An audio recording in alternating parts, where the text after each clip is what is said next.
part of the statement. Did you read that and see if you remember that statement?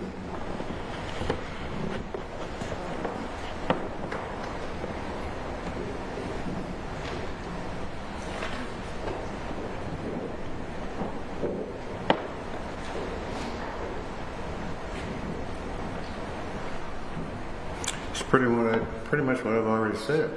No. I didn't ask you this.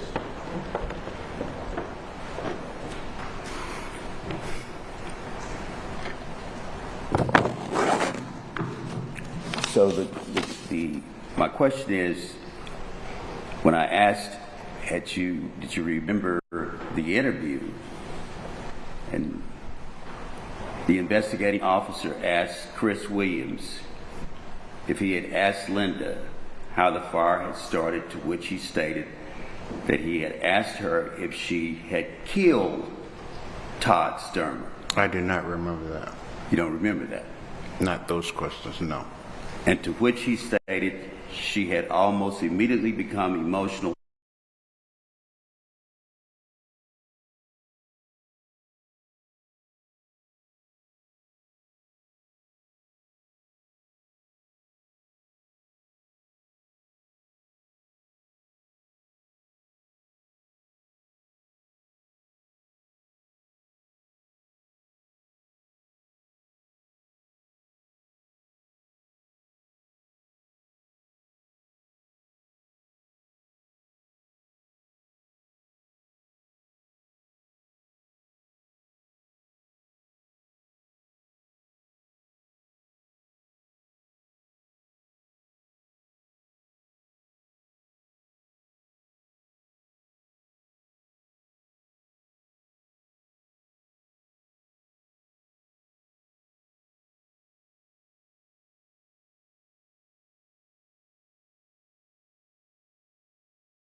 conspiracy. They each had a role to play. They also planned, as you heard, for the eventuality, the prospective potential eventuality that if they were both arrested, what they would do in that circumstance as well, as you heard from Detective Gable. And we heard that some of that evidence came through the testimony of Christopher Austin. Baker told Austin that if he was ever arrested, that he should not mention the defendant. And we heard that the defendant and Baker planned that if they were arrested, the only thing they would admit to would be the affair. And we heard the defendant make a specific statement in writing in her jail letter. And that is contained within Exhibit 226. There were a couple of envelopes of jail mail that were recovered, as you recall, from their cells after the arrest. This was a letter that I believe is dated June 28th.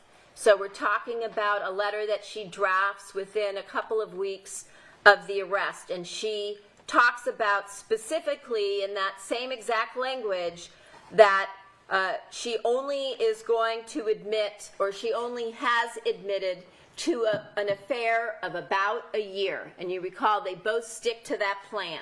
So again, it sort of begs the question, because if you are saying, we also hear them make verbal comments about this, and she actually reduces her to writing, if you are saying, I only admitted to an affair of about a year, what is the other thing that you're not admitting to? What is the other thing that you are concealing? When you say, I only admitted to an affair, what is the other thing you're trying to hide? And that is their conspiracy to kill Fabio. And so we also heard the defendant and Robert Baker talk about in these lockup overhears, both in Van Nuys as well as here behind Department 101 in the lockup back there. And you saw some video of what that looks like, that neither of them would testify against the other, neither of them would take any deals, neither of them would give up the other. And we heard Robert Baker saying that he was going to take it to his grave. What is it that he's taking to the grave? It's not the affair, because they admit to the affair. Again, begs the question. So they both agreed prior to this, that was part of the conspiracy, because again, a conspiracy is ongoing until you accomplish, it can be ongoing until you accomplish the object of the conspiracy. The object of the conspiracy, again, is dual, just as I talked about with respect to dual motives yesterday. To kill Fabio, but also to be able to obtain the life insurance money. So this is a conspiracy that's ongoing because they've yet been able to do so. And so they make a pact. They make a pact to maintain their silence because, again, if either of them talked or testified, both of them would go down. And that's why we hear in the lockup those recordings. If you didn't understand what they were talking about, hopefully it's become more and more clear, and you're probably going to need to go back and review some of those recordings and transcripts. But there are statements about the fact that they're not going to say anything, that they're going to maintain their silence, that they're sticking to protocol, or the one the defense played for you on their last day of their case, which was now 2 days ago, where he said, stick to the program, and she says she is. As Detective Gable, again, explained when I mentioned it yesterday, this was their protocol. Protocol is a plan, then they put it into action, and then it becomes the policy. It becomes the program. And you heard me talk about protocols with all the different lab personnel, from the LAPD's crime lab, Randy Zepeda, from Leslie Thompson, from the sheriff's lab, who did the testing on the toothpaste tube that Baker was passing to the defendant containing his semen. There are standards, protocols, policies, practices that are put into play that they follow in order, again, to ensure that the outcome can be verified. And in this case, that's what they're doing. They've put their own program or policy into place because he's a military guy, believe it or not. So again, you need to ask yourselves the question, would Baker really have killed Fabio without the defendant's knowledge, participation, and agreement, without her intent that the murder take place, without her intent to kill, without her intent to agree to this conspiracy? Would he have done that on his own? Because wouldn't that run the very obvious risk that that would backfire and that she would no longer be able to live here in the United States, that she would have to go back to Canada? That would ruin his whole plan of having her member to himself, right? And that would be the reasonable likelihood because she has no means of support here. So again, when he very cavalierly said, when I asked him about this on the stand, well, that was the chance I was willing to take. You really think so? You really think so? If you're willing to murder somebody, don't you want to know that the reason you're doing it is going to be something you can count on? That doesn't pass the common sense test, the smell test, so to speak. So one of the things that you're going to also hear about with respect to the law, and I'm going to talk about in some detail, that the conspirators are sometimes referred to as co-conspirators. Under the law, they don't have to know each other. And remember, we talked about this, I believe, during jury selection. You're going to hear about it again as I go through the law today, and you're going to hear about it again next week from the Honorable Judge Cohen when he reads you the law, that co-conspirators don't have to know each other because you can, in your head, probably come up with plenty of circumstances. If you talked about, let's say, organized crime, right? Not everybody in the conspiracy knows one another. When you think of conspiracy, think of it, you can think of it like a big wheel, right? You have somebody at the center, or maybe a couple of people at the center who are calling the shots. We'll call them the shot callers. And then you have spokes that go out to other individuals who are going to do different things, such as maybe one guy is going to go out and he's going to threaten people.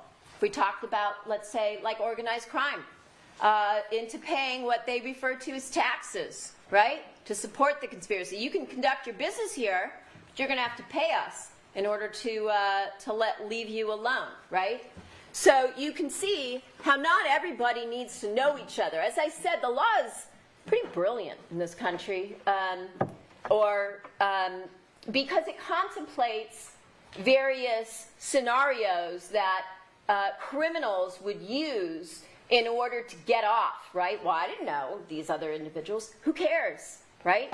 You have to have the elements. Was there an agreement? Was there an agreement between two or more of the co-conspirators? Did you have the specific intent to agree to commit the crime? In this case, murder? Did you have the intent, the specific intent to commit the crime? In this case, it's murder. So as we talked about, the mental state for murder, express malice of forethought, meaning intent to kill, as I discussed at length yesterday, and the evidence that supports that. And was there an overt act?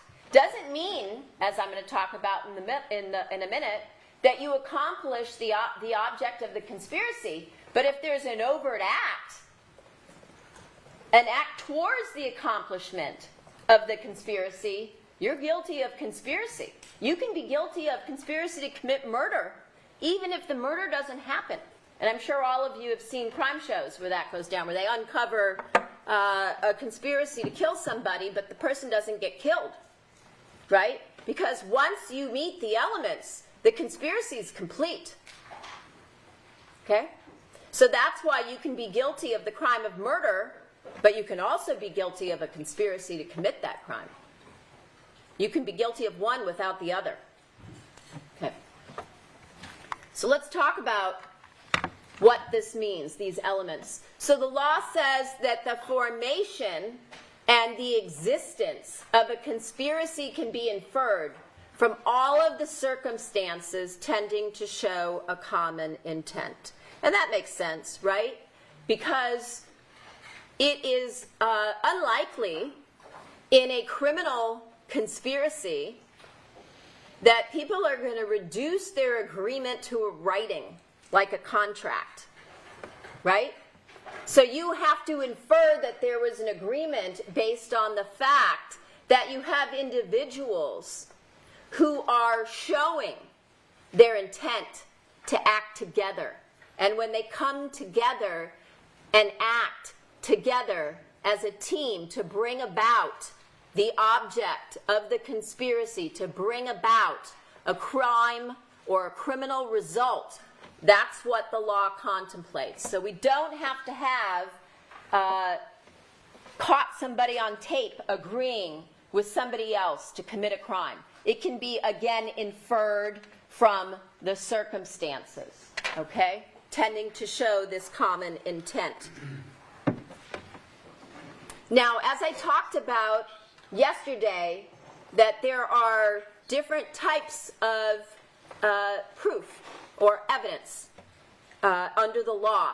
There's direct evidence where someone sees, like an eyewitness, or you have Christopher Austin or Robert Baker who were involved in these crimes, who tell you, and we know from the testimony of Christopher Austin, there was an agreement between he and Baker, right, to commit this crime. That's why he flew out. That's why Baker sent him the money to come to LA to kill Fabio.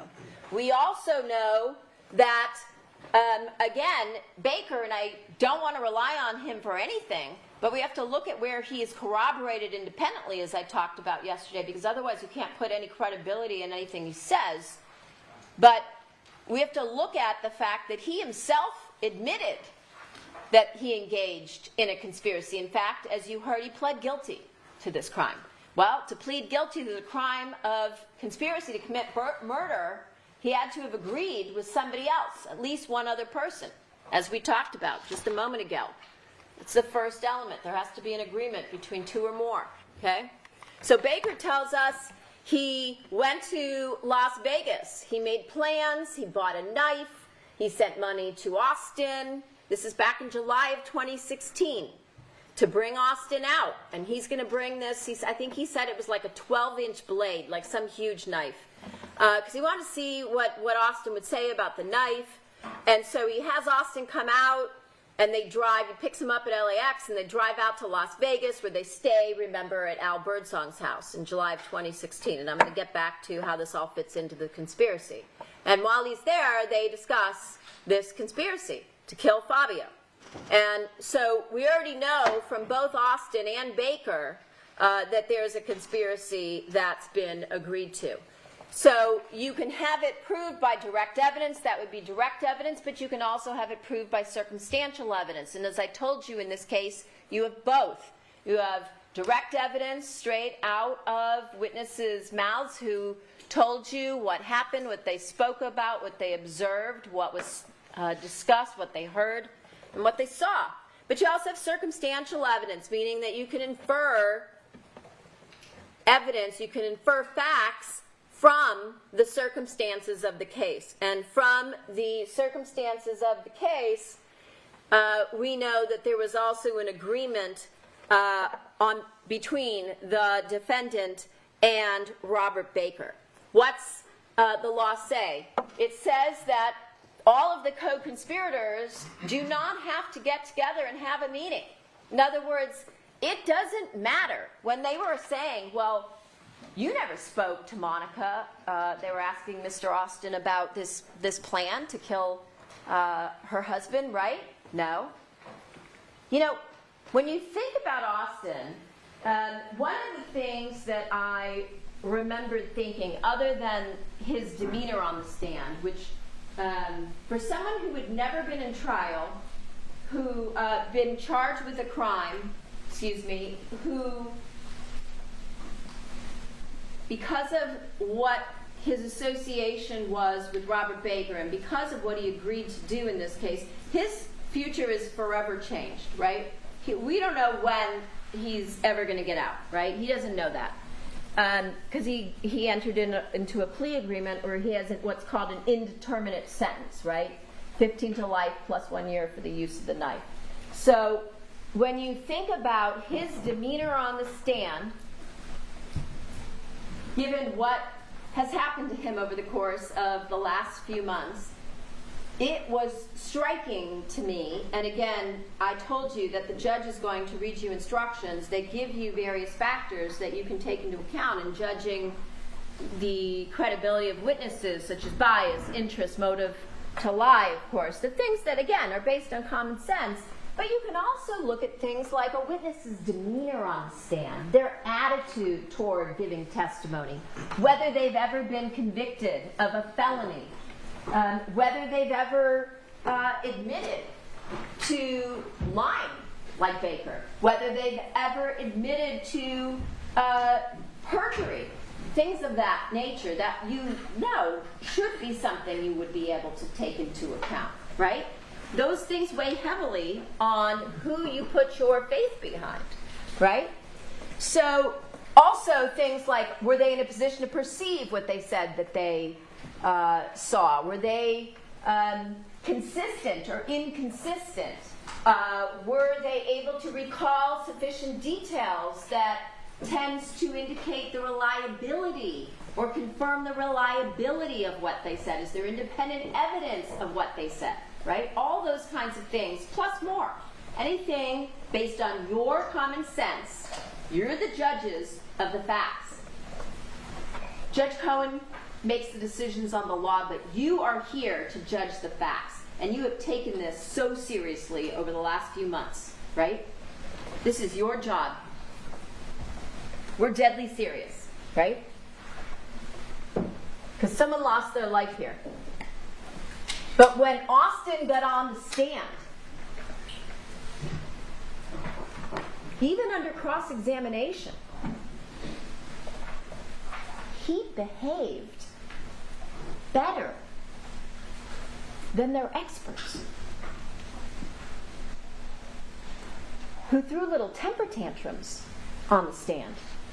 Or Baker, who said, I'm out of here, I'm done answering this silly question. No, sit down. Right? Shocking. He's not a professional. These other individuals, the divorce lawyer, the guy who's managing the estate assets, who came up with 1,000,001 reasons on why he almost missed the date to exercise the options, which means P&G had to send him letters saying, hey, buddy. Objection, Your Honor, that was not the divorce. Overruled. You're getting ready. I'm not talking about the divorce lawyer. I think I was clear. I'm talking about the guy that's managing the estate, Mr. Rubin, that came back and said, oh, he's now going to build the estate maybe if he can. He's going to figure that out so he can take some more money. Because he was so great on the stand that he should be able to build the estate for his time.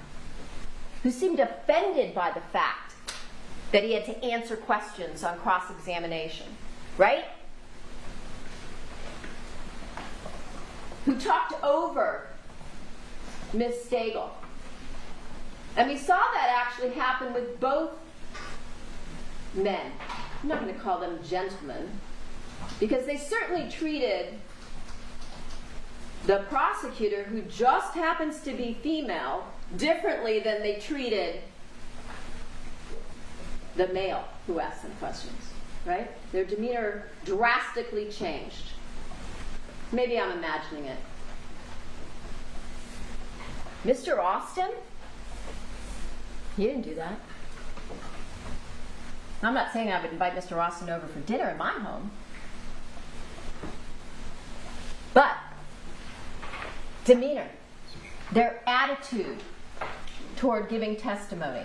Mr. Baker, he treated this with such contempt. He treated you with contempt. He lied to you from moment to moment to moment, and then doubled down on it, even when it made no sense. And I'll get to that. He thinks you're stupid. I'm betting on you. Common sense. So again, the co-conspirators don't all have to meet. No express or formal agreement is necessary. You're going to hear this in the law. Judge Cohen is going to read to you.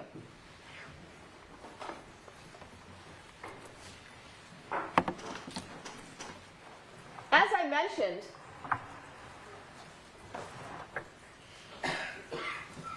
yesterday, as well as when Ms. Stagel and I spoke to you during jury selection,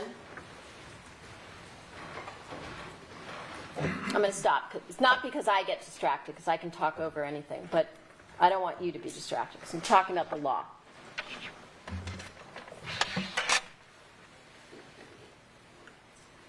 We welcome the burden of proof. We don't shy away from it. We know we had the goods when we walked into this courtroom. That's why you're here. We've been waiting 8 years for you people. But under the law, there are certain things we don't have to prove. And you're going to hear this as well in the instructions. We do not have to prove, as I said, that the co-conspirators met or know each other. And again, going back to Austin, he could have lied, right? He could have said, hey, I was just the lookout. We wouldn't know any different. How would we prove different? Baker's saying he was only the lookout, because Baker doesn't want to have him out there on the patio with him, because it calls into question Baker's credibility about the gold coins and everything else that went down, right? So he has to paint Austin as a liar, because he sees it as a choice. You believe me? She gets out. She gets the money. She can support me from the outside. You heard them talk about that.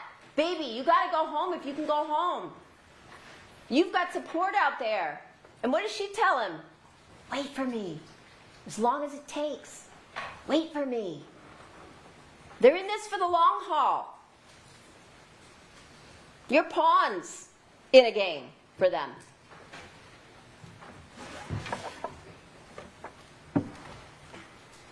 Austin could have lied. He would have maybe gotten a different sentence, different plea agreement. He also could have embellished. He could have said, I absolutely talked to her. She told me she wanted her husband dead. And then you sat, that was a huge mistake, you sat and listened for a day and a half, and you all know I'll use the word meticulous because it sounds better, to a fault, right? And I questioned him till I was done, like them, till I have every answer I want, right? Because this isn't a game to me, or them, or her. I questioned him for a day and a half. Miss Stagel questioned him. Miss Stagel flew up to Vancouver, Washington, to be there, to have eyes on what happened when they took Austin down at the end of last year, to make sure everything was done by the book, to be there to support if there was any legal questions that came up. He could have said, oh yeah, I talked to her, right? Because if they're claiming he's making stuff up to get a deal, and they made this big deal out of the fact that, oh, the evidence has to have value, so he's going to add to his story. Well, if that's true, why did he do that? Why did he say, oh yeah, I talked to her. This is what she told me. Wouldn't that make his story more valuable? Maybe be willing to give him more? He didn't do that. He didn't minimize, but he didn't embellish either. So again, you're looking at details, right, that support credibility when you're making these decisions. He could have said, you know what, I do remember in Vegas. And we kept going back over that point with him because I knew that I had records that indicated that he and Baker were in Vegas at the same time as the defendant was. When again, she's sneaking around behind Fabio's back while he's working this event there that he's emceeing, that he's in charge of, right? Where thousands of people are going to these events. She's sneaking around and meeting up with Baker. Well, I'll talk about that. He doesn't say that. He doesn't say, you know what, I totally do remember meeting with her. And this is what she told us. He doesn't say that. He says, I know we went to Vegas, and then we have to show him documents. Like, do you remember this at the Aria? Oh, yeah, we were at the Aria. But I don't remember. I might have met her. He introduced me to a lot of people, but I don't remember. So he doesn't embellish, okay? We also have to prove that the defendant personally committed an overt act. In this case, she did. She's the one that sets Fabio up and makes the calls to her daughters to make sure one leaves. She accesses the app to make sure her daughter's gone, right? Jessica, who planned the Friday before that she's going to babysit over at Deborah Obad's, so they knew they had this window. Because remember, they have to make this plan B on the fly because January 22nd went sideways because Austin got cold feet, right? So January 23rd, not only does the defendant commit another overt act, and I'm going to talk about the safe too, she also calls Bella. Remember Bella getting on the stand? And Bella says, oh, I was getting ready to go home after my interview at the deli in Agora after school until my mom called and said I had to go pick up my glasses.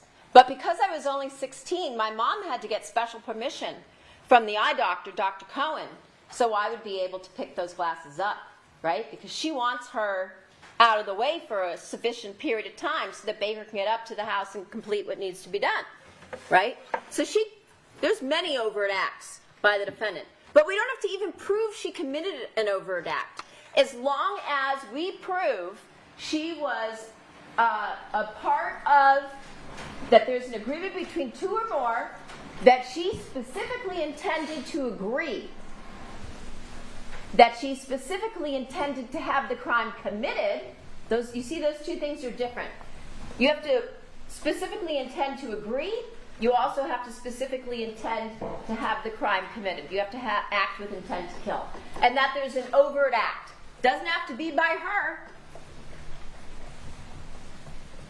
And again, we talked about this yesterday when we discussed a theory of first-degree murder. You all don't have to even be unanimous as to which overt act was proven in this case. There are 56 of them. I don't know if you remember, but way back at the beginning of the trial, before we started, the judge read you the indictment from the grand jury, indicting the defendant and Robert Baker. And within that indictment, and this is a document where the defendant and Baker were indicted back in, I believe it was August of 2017, we listed overt acts based on the evidence we knew at that time. Now, one of the reasons to bring somebody like Christopher Austin in is because he's able to clarify for us some of the inside details we wouldn't otherwise know. So some of those overt acts might not apply because he provided other information that now we decided maybe weren't proven or were disproven because of his inside information, or maybe other records were received. You heard that there was a lot of investigation, documentation, and evidence that was constantly being added to the investigative file in this case. And so you all don't have to be unanimous on which overt act as long as you all agree that there's one. And you have 56 to choose from. You might like number 1, you might like 2. It doesn't even matter. As long as you all agree that there's one, you're not going to be asked on the verdict forms which overt act you guys believe was proven in this case. It's just going to ask whether or not you find the defendant guilty or not guilty of the crime of conspiracy. Okay? So, as I mentioned, the words overt act, again, I like to break things down into simple forms. It helps me to understand and make sense of it in a common sense way. In this case, what is an overt act? Well, it's any step or act that's committed by one or more of the conspirators. So again, it doesn't have to be the defendant. One or more of the conspirators have to take some act or some step to accomplish the object of the conspiracy. In this case, it's murder. So what the law says, and what the judge is going to read you, is that the overt act has to go beyond mere planning. In other words, the fact that they sat around in Las Vegas and talked about what was the best way to accomplish this, that's not enough. It has to go further than that. Just sitting around talking about it isn't enough. There has to be some act, right? And so then we also heard there's some more planning that goes on that we talked about yesterday between, in the month of January, a couple weeks out from when Austin flies in, between January 11th and January 13th, January 12th, there's actually the purchase of airline tickets. So maybe have we known about that? Maybe that would be an overt act. There has to be some act that goes beyond mere planning or agreement. It doesn't have to be an act that constitutes the crime. It doesn't even have to be an attempt. Now, January 22nd, had we known about that before, that's its own conspiracy to commit murder. Okay? But in this case, we're here at this point. So it's evidence that you can use to show, like I said yesterday, very unlikely that Baker and Austin get so lucky that they get Fabio alone once, let alone 2 days in a row. That comes based on information the defendant provides. Okay? So, again, the overt act doesn't have to constitute the crime of murder or even an attempt. So, let's say Baker renting the vehicle. That would be an overt act. And again, that overt act, that step taken, such as the movement of money from Baker's account so that Austin can withdraw it while he's in Alaska, that would be one. Of course, again, this is stuff that happened and we found out about after the fact. So we're stuck with the overt acts that were alleged in the information way back in August of 2017, what we knew about at that time. You'll be given the overt acts that are in the indictment, and as I said, you can go through that, and as long as you all agree that at least one of those overt acts applies, then you're good to go. So you'll go through those as well, and from that you'll have plenty of choices in terms of which overt act. By the way, although Austin doesn't have a clear memory of meeting the defendant at the ARIA, he knows there's evidence that suggests that they did, but he's not going to admit to something that he doesn't know. And so you heard him say, that's just not something in his proffer that I have a clear recollection of, because I've told him, hey, if I find out you lied about something, I'm not making any deals with you. Like you heard. There are certain people, the defense kept saying, well, you're a prosecution witness. The prosecution was supposed to call you. Witnesses don't belong to either side. Either side can have a subpoena issued and call whoever they choose. But we also have the choice not to call people that we believe are going to lie. For instance, Miss Obad was asked, well, you were a prosecution witness. You've talked to the prosecutor. You've talked to law enforcement. You were interviewed. You testified at the grand jury. But then it was asked, when was the last time you had any conversation or communication with the DA's office? 4 years ago. Okay.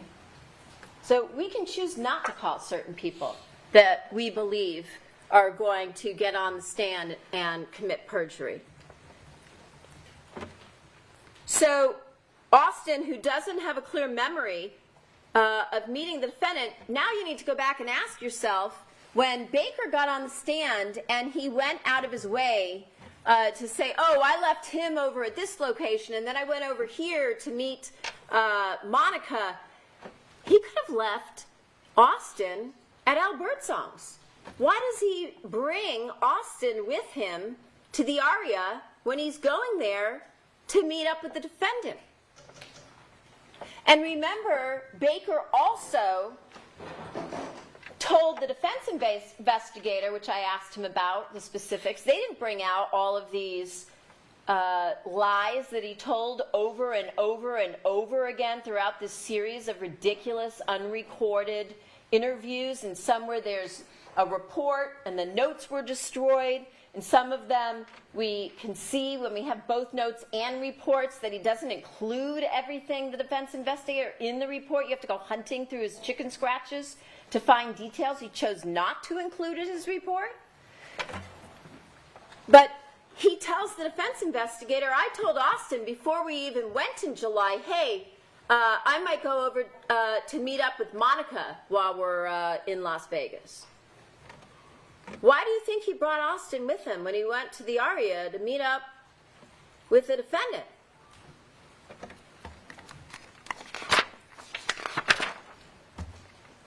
So the point is that we know, based on cell phone records, call detail records, cell tower records, and the testimony of Cy Ray, who's a geolocation expert, that these three are all together at the Aria at the same time. Fabio and the defendant are there. However, Fabio, we know the day that they go to the Aria, he's down the strip a ways at Mandalay Bay at another event that was being hosted that week for the industry. So, again, we know that the defendant and Baker had ample opportunity to plan this crime when they were together, not just based on what's in their volume of communications, but we know that they have face-to-face communication, right? There's pillow talk. There's times when they're together alone where they had the opportunity to plan this, and there isn't going to necessarily be, let's say, a paper trail. They also, as we know, were using an encrypted app to be able to communicate secretly. And the defense brought up over and over again, well, you know, these encrypted apps, they're used by people all over the country. Absolutely, right? A little bit different back in 2017, right? We heard about that from the testimony of Curtis Davis. They weren't being used as much in this country at that time, but people who traveled internationally did, because you could talk to somebody, communicate with them for free through these encrypted applications without paying these data fees. However, keep in mind, we're not looking at what they kept doing throughout the whole trial, and they're going to do again when they get back up here. We're not looking at individual pieces of evidence in a vacuum. We're looking at the evidence in totality, which is what you heard from, again, Detective Gable, Detective Verna, and Detective Roberts. You're looking at all of the circumstances of the behavior together as a whole. When you look at items in a vacuum, they don't tell you anything. They're only significant or important or probative in terms of how they relate to other evidence in the case, right? Then it has some meaning. And when you're talking about, as you heard, criminals who are involved in planning a crime, a conspiracy, or a criminal enterprise, these types of applications are often used by criminals because it allows them to hide their communication. Same reason why individuals who are involved in a criminal conspiracy use a burner phone. Again, does that mean that other people don't go and pick up a cheap phone at T-Mobile or wherever you get those from, the market? Used to be able to get them at the market? No, but you're looking at them again as a part of the evidence in its totality. And if you're using a burner phone and you're using encrypted applications and there's evidence that shows that you're participating in a criminal conspiracy to kill somebody, you're going to want to hide your communications. By using a burner phone, we can't get those types of pieces of information as we did, let's say, from the defendant's iPhone, number 119 that was seized when she was pulled over, along with her burner phone, the ZTE flip phone, if you remember. 119 is her Apple iPhone, 120 is the ZTE flip phone. Both of them are in her purse inside the Mustang at the time that she's arrested on June 14th. And I'll talk more about that burner phone a little bit later. So again, when you're talking about all of these different types of secret methods or modes of communication where you don't have to leave your name, you don't have to leave your address, you can make up addresses, which we heard Baker did on January 29th when he goes up to, I think it was Victorville, to purchase all these burner phones, 3 different burner phones. It allows you to hide your communications. So again, think about that when you're asked to look at things in a vacuum. The law specifically says that when you come to your decisions, you have to base your decisions on the evidence, and you have to look at all of the evidence in light of the other pieces of evidence and the circumstances of the crimes. So again, we know that we heard in this case evidence where the defendant is discussing with Baker in the court lockup recordings that she was afraid that law enforcement would be able to get into her phone. And remember, she makes those comments about, I'm afraid they're going to crack my phone. If they get into the phone, I'm fucked. Right? She says that one day. And another recording, she says, if they're able to get into Viber. And he goes, what? And she goes, Viber. Right? She's whispering because she doesn't want to be caught, because we also heard that they know they're being recorded. Right? They say that from minute 1 in the back of the black and white police vehicle.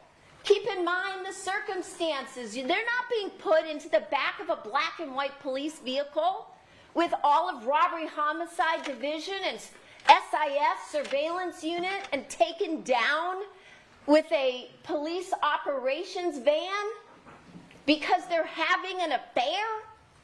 Are you kidding me? Who's going to believe that? That's not what's happening. They know they're being arrested for murder. So when the defense says, oh no, the only thing they were worried about, and the only reason they're using all of these different things like burner phones and encrypted applications and whispering is because they're covering up for an affair. Really?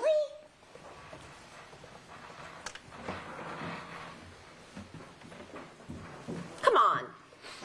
Come on now. So we hear her also talking about Viber. What if they find out about Viber? Because again, if the police are able to get into the phone, we did.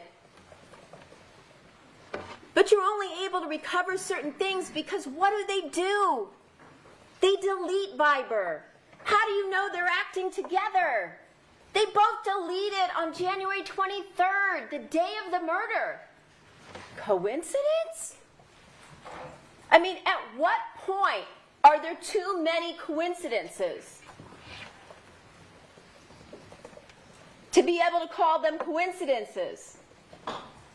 Right? Like if you have like a button, like that commercial from one of those stores where it's like, hit the button every time, that doesn't make sense. Tell me when I get to that point. When I have too many coincidences, tell me when I get to that point and you'll hit the button.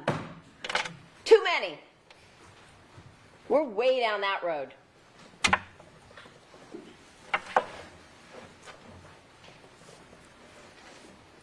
Because again, once they delete Viber, what happens? It deletes all of the connecting data through Viber. You might have remnants, which is how we found out they were using Viber, because when their phones were extracted, we saw that, and you heard Curtis Davis testify about that, who's the LAPD's expert on social media and encrypted apps and things of that nature. And then we go and we get the Viber records for January, and lo and behold, you've got this huge volume of communications between them. If they weren't involved in a murder, why do they need to whisper? Why do they need encrypted apps? Why do you need to use an encrypted app after Fabio's dead? You're no longer got the excuse, well, we use Viber because we're covering up the affair, because what if Fabio looks in her phone? Right? And what is Baker's excuse on why Viber, why they both, he says he told her, delete Viber. Why do they delete Viber on January 23rd? What's his excuse? Yep. It's glitchy. It was glitchy. Well, it worked so far. Like, why all of a sudden is it so glitchy? I don't know. It was just glitchy. It was glitchy. Right? So then I started parroting it back to him on various things. He didn't catch on. But why, after the 23rd, when they both delete Viber, why do they then, again, 3 people who just have to be involved in this conspiracy to kill, Baker, the defendant, Austin, why do they all download the same application? WhatsApp? Coincidence? I'm hitting the button. Common sense. And you might have all been wondering during jury selection, why'd they leave me on this case? Street smarts. Common sense. Doesn't matter how young you are, doesn't matter how old you are, doesn't matter if you wear glasses, doesn't matter the color of your skin, doesn't matter what socioeconomic group you come from. None of it matters. Common sense. It's the only thing that matters. You're experts in that. I have faith. So again, look at the evidence in a common sense way. Break it down. Make it simple. It's not that complicated. They made it super complicated. Why did they do that? They wanted to make it impossible. Impossible for anybody to unravel and figure out all the details. I'm no genius. I did it. So they discuss how it's going to be done. They can do it face-to-face. They can do it using encrypted apps. They can do it using burner phones.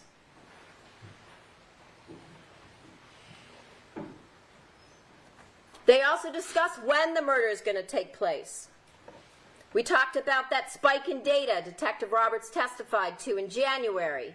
And then we also heard this little piece of evidence, remember, from Austin, which was, again, there's little pieces of gold. And when they played back the proffer over 2 days, and I know, I have a very annoying, I can hear it, a very annoying nasally voice, but I could hear in the questioning where Austin gave details about things that the first time through I didn't necessarily catch. I knew it was there, but I was focused on the answer and how that related to the next question.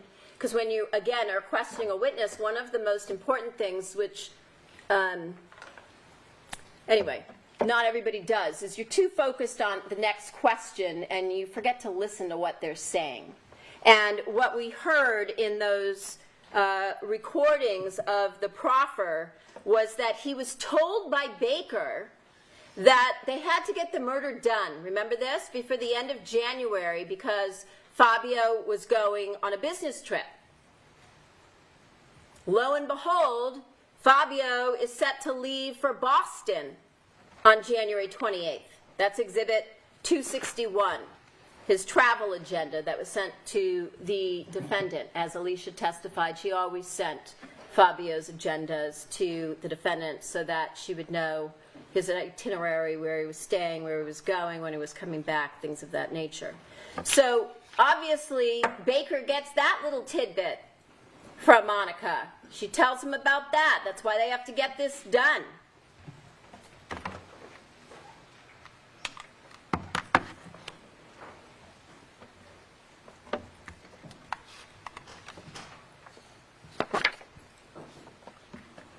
Now, this is just a very simplified way, and I've obviously gone way beyond this slide off my script again. But again, we have the defendant who has to be the mastermind. Why does she have to be the mastermind besides the fact that Baker can't keep anything in his brain for more than a half a minute? Because she has the inside information. She knows what the family's schedule is, right? She's the mastermind. She wants Fabio dead so that she can collect the life insurance proceeds and so that she can live the life that she wants to live, where she feels free, as Baker said, where she's most happy. So she makes an agreement with Baker. Baker hatches the plan with her to kill Fabio, but since he's doing the dirty work and he knows Fabio is a very large, tall man, much bigger than Baker, he knows he needs help. And he needs, again, a patsy, someone loyal to him who will do what he needs them to do without asking questions, who will just follow Baker's lead. And that's Chris Austin. So he is enlisted by Baker to assist in the murder of Fabio. And it worked. So one of the things that the law says is that when you are using the testimony of an accomplice, and in this case, Baker's an accomplice, Austin's an accomplice. When I say accomplice, I mean someone who is subject to prosecution for the same crime. And we know, obviously, Baker is an accomplice because he pled to the conspiracy, right? And he pled to the murder. Austin, he pleads to the murder because he admitted to being a direct perpetrator, a stabber, a killer, right? When you are using an accomplice, you have to have, either side, you have to have independent evidence that connects the defendant to a crime. Okay? Independent evidence, which is what I've been speaking to about basically for the last half an hour or so. Makes sense again. Like I said, the law contemplates all of these things because you don't want to believe somebody who's an accomplice, who therefore may have a motive to lie or an interest in the outcome of the prosecution, without knowing the person has some independent credibility. Like I said, always the most important. What verifies what he said, right? So you're already going to start out with a strike against you. You can go up or down from there, right? Baker went down and he went down and he just kept going down. But Austin, we had to look for independent evidence. And even though the law says that the corroboration you're looking for is separate evidence than what the accomplice testified to that connects the defendant to the crime, I'm telling you, in addition to that, make sure that before you believe one of the two accomplices in this case, that you have independent evidence that verifies, like I said in the proffer agreement, that verifies, that corroborates, that proves independently that what they're telling you is true. Because you want to make sure that you're putting your faith, your trust in the right person, right? And so the law says just that you have to have independent evidence tending to connect the defendant to the crime of murder. And there is a ton of that, which I've talked about. So what you do is you go back a step. You go back to before November of last year, when finally there was sufficient evidence to go up and take Mr. Austin into custody, regardless of whether or not he gave up anything. He was coming to LA. He was going to be prosecuted. So take him out of the case. Take out his testimony. It's easy to do. He didn't come till very late in the people's case. Take him out of the case and look at what's left. What do you have? Well, independently from records, we can put, from the cell phone and cell tower records and Cyray's testimony, we can put Baker at that strip mall the same time as Fabio on January 22nd, right? We have cell tower records. We have cell tower records that show that Baker goes to LAX to pick up Austin on the morning of January 22nd.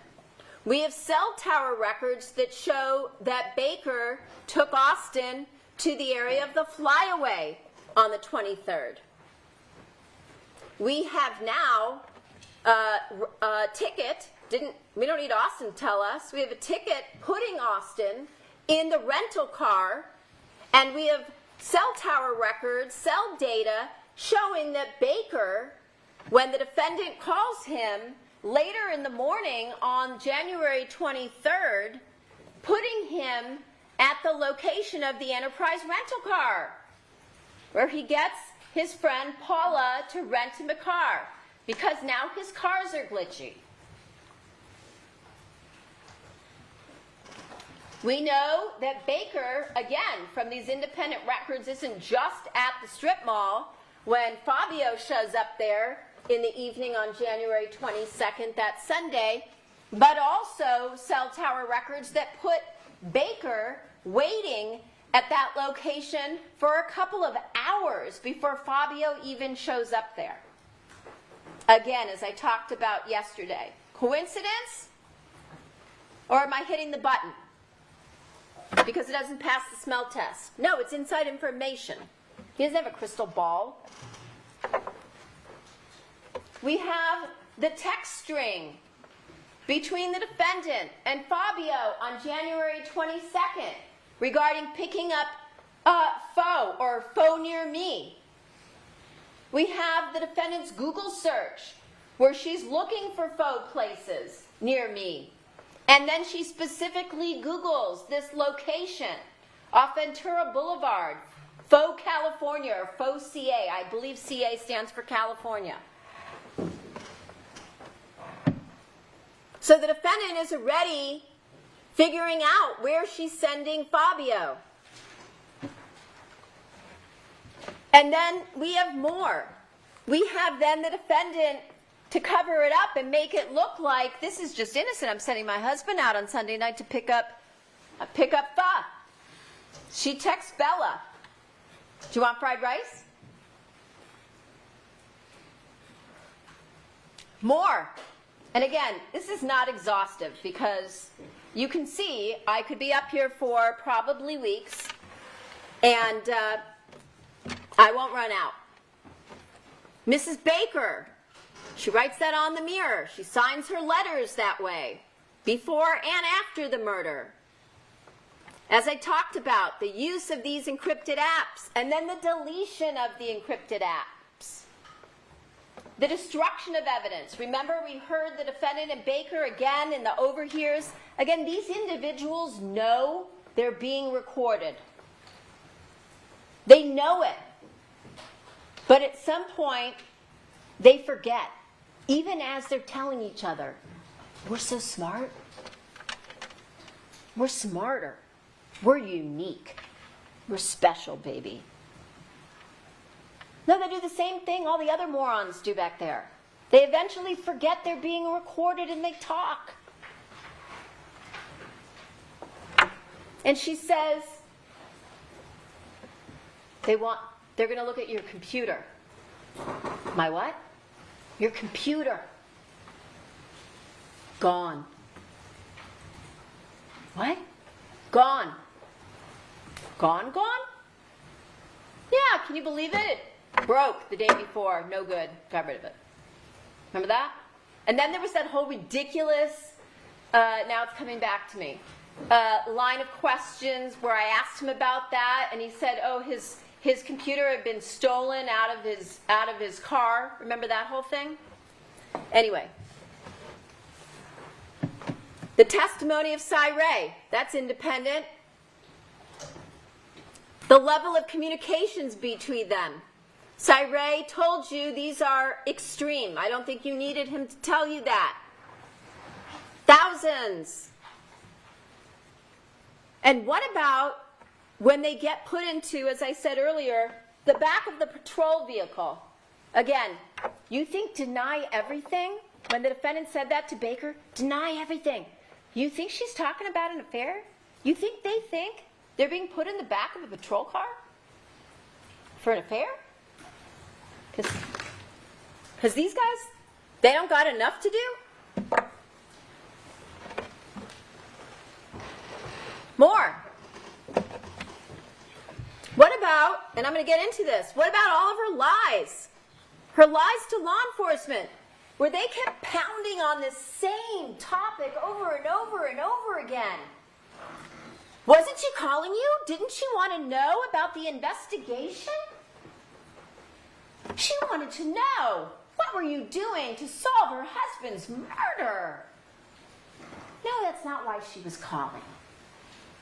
She wanted to know what the investigative information was so they could prepare for it. She asked specifically, what about the DNA? Over and over and over. And Detective Parshall and Detective Verna did exactly what they were supposed to do. They're not going to give up info. They're going to play that close to the vest. Well, nothing came back. It all came back to Fabio. So that puts her at ease. Because, again, they know. She knows Baker cut himself at the scene. And so they're worried whether or not his DNA is going to come back in any of these crime scene samples. And so, again, this ridiculous racquetball story. The problem is with the racquetball story, and I'm sure you've probably already put this together, there's numerous problems that we'll talk about. Matt Nurse saw them there that morning, never saw them play racquetball. Jessica, at the time this is fresh in her mind, is interviewed by law enforcement. She goes to the gym with mom, they work out, they go on the treadmill, no racquetball. The defendant is interviewed over and over and over again about the details of what she did on January 23rd, never mentions racquetball, never mentions any injury. Delia's there that day. So we know she doesn't come home dripping blood from some towel or whatever you want to believe she would have had to have bring home in order to get blood all over the house and smeared onto objects in her bedroom that are rifled through and left in the sink. Delia's cleaned that place up. None of that stuff was there. Why would Delia lie? She didn't. And there's no blood on the racket. Either racket. So that story fails. And then we hear them in the back of the in the lockup talking about the racquetball story. Well, maybe it wasn't that day. Maybe it was another day, because Jessica said we didn't play that day, but we did play that day. Oh, did you tell them? Did you tell them that you cracked me in the hand with the racket? Right? And then there's no records of it at LA Fitness, as Matt says. And then Sheila gets up on the stand and says, we were there that night. We didn't see Baker that night. The first time I saw him, he had somebody take over the league, was later on that week, and I noticed that night, I think it was Thursday, that he had an open cut on his finger. The next time I saw it, it was bandaged. He told us about the murder. We didn't even know about the murder. But he wasn't at the gym that night. Baker said, oh no, I went there to make an alibi. Remember that? And I asked him, well, how is it an alibi? It's not for the time period during the murder. It's not proof of anything. So again, it's this big messed up story that they're trying to use to explain away the DNA evidence at the crime scene. And again, as I said, you probably have already figured this out, but the one piece of evidence then that they can't explain away is then, if that's the explanation on why you think the DNA or Baker's DNA is there because of suddenly this racquetball accident on the day when you're arrested, and you volunteer this statement to Detective Gable, when he tells you about Baker's DNA, how does it explain away Baker's DNA in the Porsche?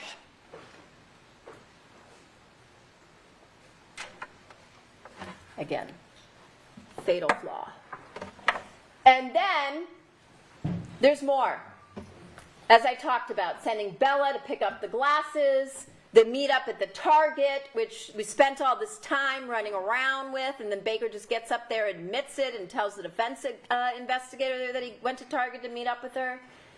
The use of the burner phones, and then, of course, as I mentioned, the destruction of evidence, which, as I told you, is, bless you, evidence of consciousness of guilt.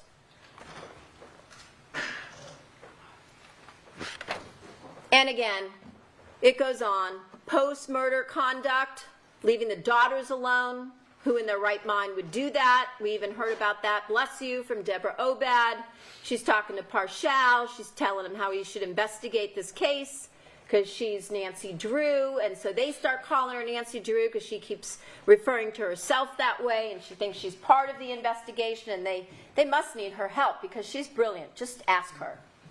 And they tell her, yeah, I wouldn't leave my daughters at home in that house. And she says, yeah, me neither, right? But she's a good friend. She's not going to confront the defendant. She's a good friend because as she's doing all this, calling Parshall 50 times, and she was offended. Remember when Ms. Stagel asked her, well, did you know you were being recorded? No, I did not. Okay. But their transcripts are wrong. Well, transcripts are made from a recording. Well, the defense investigators' reports are wrong. Okay. That one I'll believe. Lack of concern for the daughters. Now, here's something I want to bring up. And it relates back to the FA pickup and all those messages and Google searches. If you're just sending your husband out on a Sunday night to pick up dinner, and I don't care if we're talking about Chinese food, if we're talking about Mexican food, if we're talking about Vietnamese spa, why do you need to delete your Google searches? She does that because she doesn't think Fabio's coming back, right? And so there's going to be an investigation. The same, what was the word? I can't remember now the word. I'll think of it. That Deborah used. The same suspicious behavior, the same behavior that shows consciousness of guilt that she does on the 23rd. Remember on the 23rd when she goes into Ralph's? What did Cyree say that she does in the 10 minutes she's in Ralph's? She deletes Lifestyle Lounge and a bunch of other things from her phone. Right? Council, let me argue this time. Let's take our morning recess for 15 minutes. The admonition applies. I'll see you here in 15.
Alderson President, you may continue, Ms. Secretary.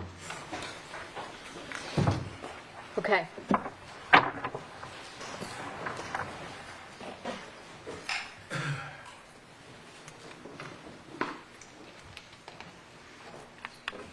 So one of the things I did want to bring up, and it's going to come up again when I talk about the timeline a little bit on the 23rd, but again, independent evidence that connects the defendant to the crime of murder and the conspiracy. And here you can see on the slide, it says lies about text alert from safe. So, again, just pulling out little pieces to try to put them in context. Remember when the defendant is first interviewed on the night of the murder, January 23rd, just across the street, right? And we know she's over there with the daughters, and they interview her alone in a room, and then they interview the daughters, and they have a conversation with her about various things. And then remember the testimony of Corey Hawk, who now works for the Tennessee Bureau of Investigation. And at the time of the murder, Corey Hawk was working for LAPD's crime lab. And she was working in the field investigation unit, and she was called out to the crime scene to process the scene with her partner Matt Salcedo, and Detective Verna flew in and testified about how that works, how crime scenes like a homicide scene get processed, and how it's a collaborative effort so that they understand, what they're looking for and what might be relevant and what not. And one of the things that I mentioned yesterday was that the crime scene was obviously staged, and I talked about the reasons that support that, and that there was blood evidence on items in the master bedroom, which is the only room that's ransacked, which also is part of that support for that proposition. But the blood evidence on those items indicates murder happens first, right? Which means it's not a burglar. Nobody's breaking into burglarized, targeted hit. So Corey Hawk said that when she went into the master bedroom, it appeared to her that the master bedroom walk-in closet was untouched. It was undisturbed. And they were told by the defendant, remember she does a walkthrough the next morning, I think it's with Detective Gutierrez, Efren Gutierrez, and Bucknell, and on their way out they're showing her, like, we processed this, and there's fingerprint powder here, and this was swabbed, and we took certain items, and so on and so forth. And Corey Hawk says that she did not swab anything on the safe because it was undisturbed. So she was going to leave that. She thought the surface material of the safe was better left for latents, right?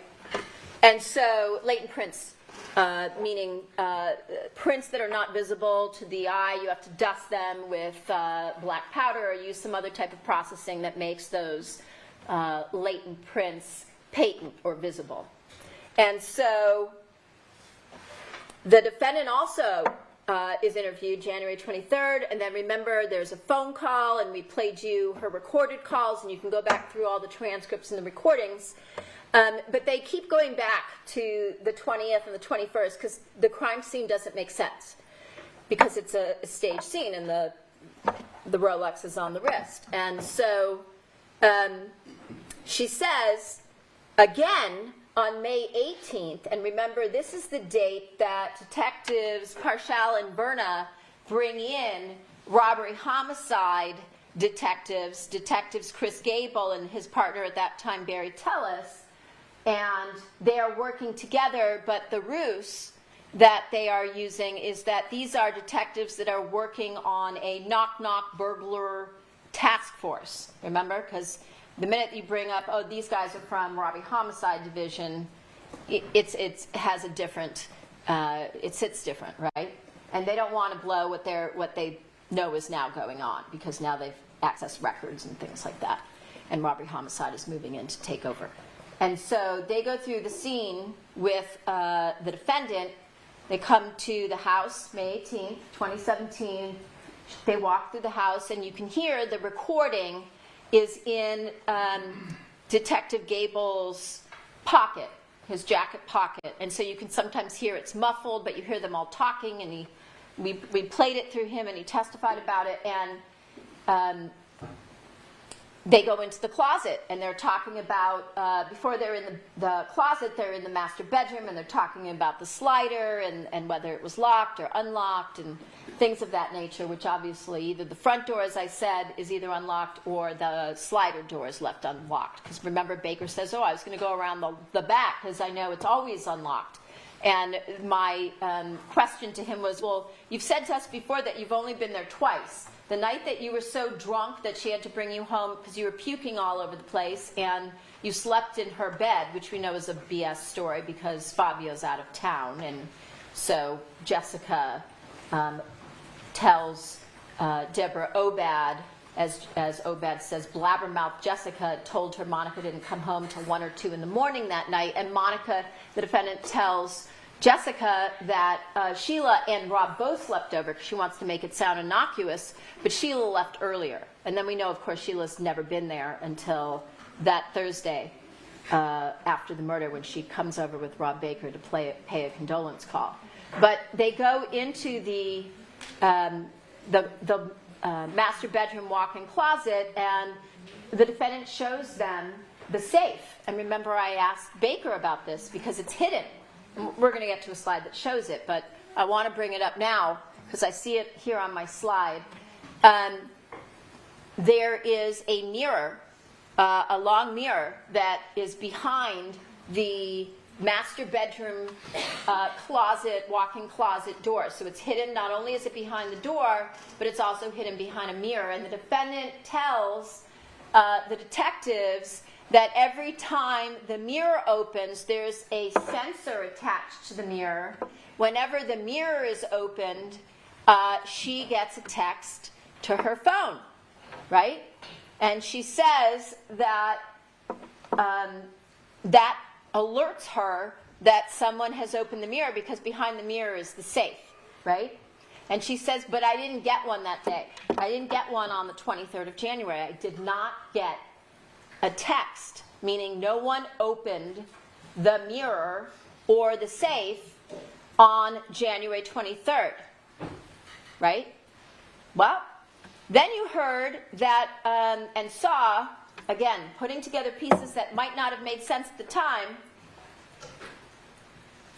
There is a text that does come to her phone on January 23rd, and it comes at 2:03. And where is the defendant? At 2:03 on January 23rd. She's home. Who opens the safe? The defendant does. Fabio's working from home. He's not fiddling around with the safe. And what does she tell the detectives is kept in the safe? There's no reason for Fabio to be opening the safe. Fabio's gun, certainly not taking out his gun on January 23rd and playing with his gun. His gold coins, and some money, right? And then Baker gets on the stand, and Baker says, well, there were gold coins. They were sitting out on the patio. Remember that ridiculous story? And there was paperwork from the gold coins. And so I took all of that.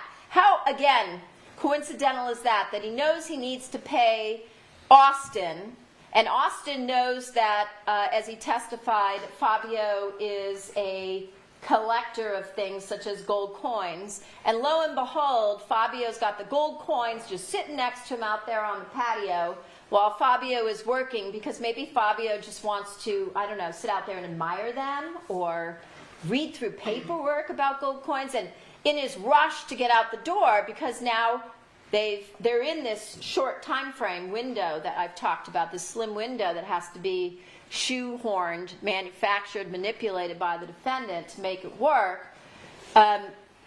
Austin and Baker commit the murder, they have to lie in wait for a time when they, as Baker said, when they're going to decide to rush out through the door from the kitchen onto the patio to take Fabio by surprise, lying in wait.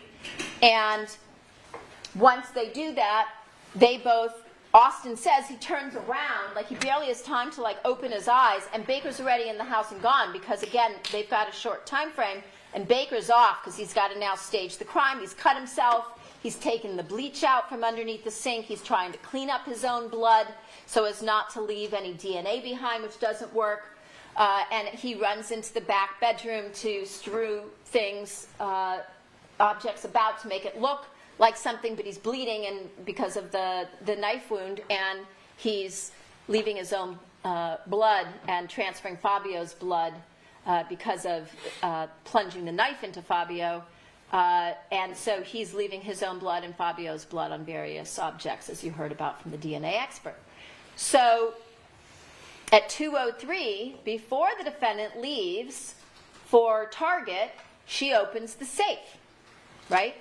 Oh, one more thing. Baker, after this story that he tells on the stand about the gold coins and the paperwork just happened to be sitting out on the patio with Fabio at that time, and lo and behold, oh my God, I got to pay Chris Austin. I'll just scoop those up, put them in my pocket.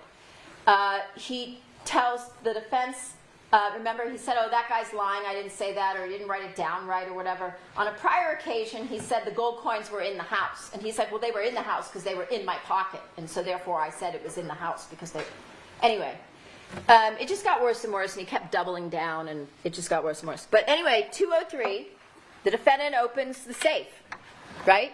And we know those are the only things in there because that's what she tells law enforcement. So why would Fabio be opening the safe?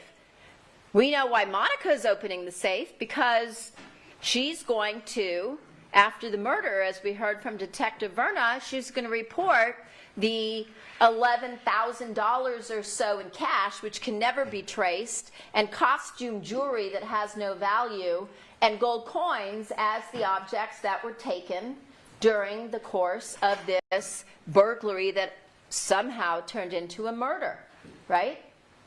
Except the murder comes first, so the story doesn't work.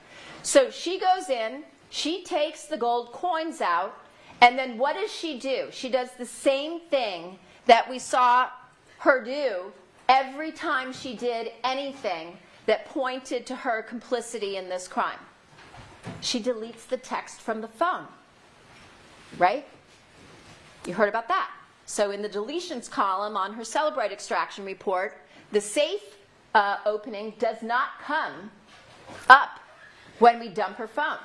So when we extract the data from her cell phone for January 23rd, it doesn't show anything that would indicate that her phone received a text from the mirror safe, right? So how do we find out about that?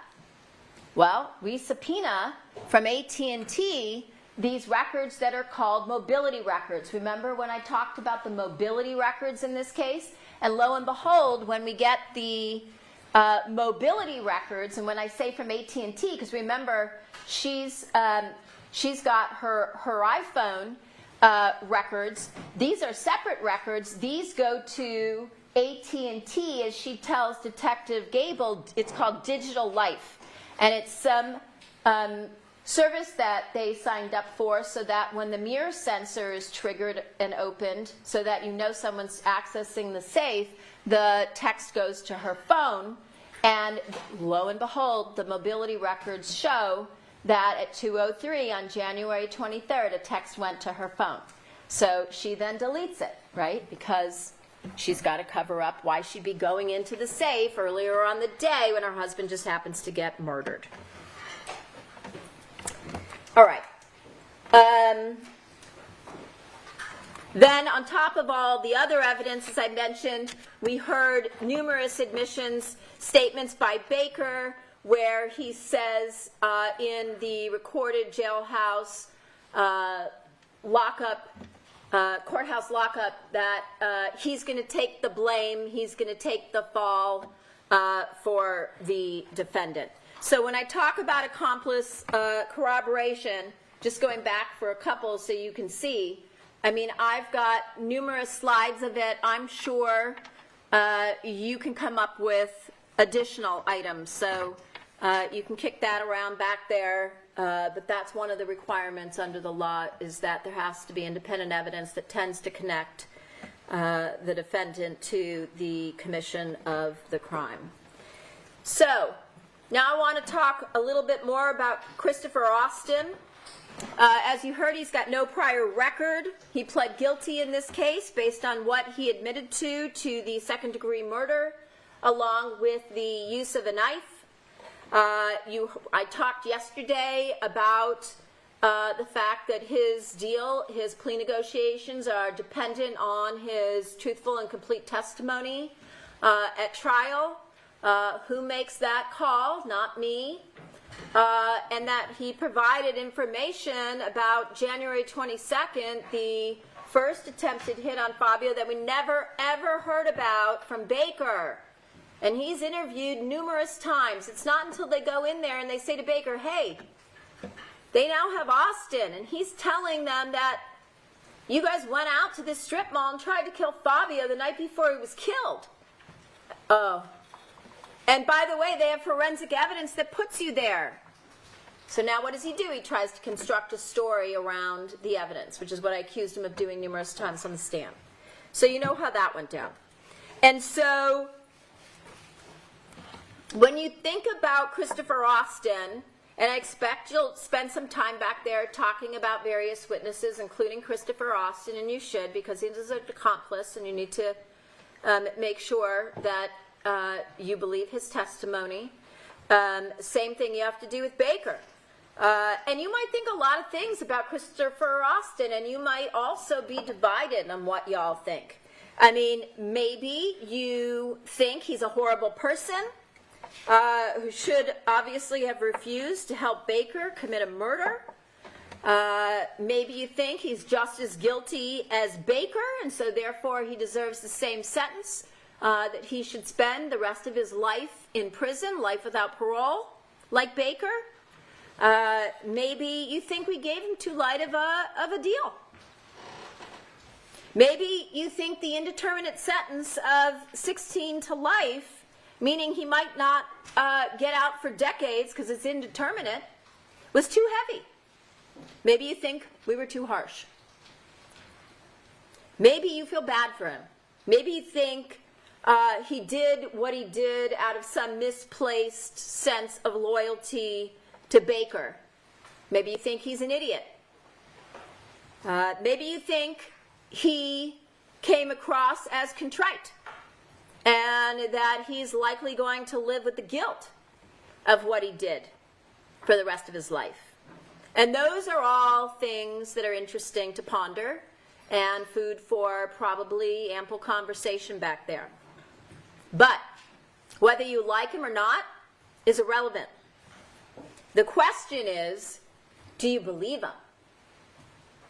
Does what he said, what he testified to, what he stated in his proffer over 2 different dates make sense? Is it consistent?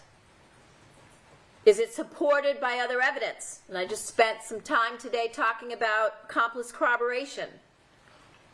Does his demeanor tell you that it's likely he's telling the truth?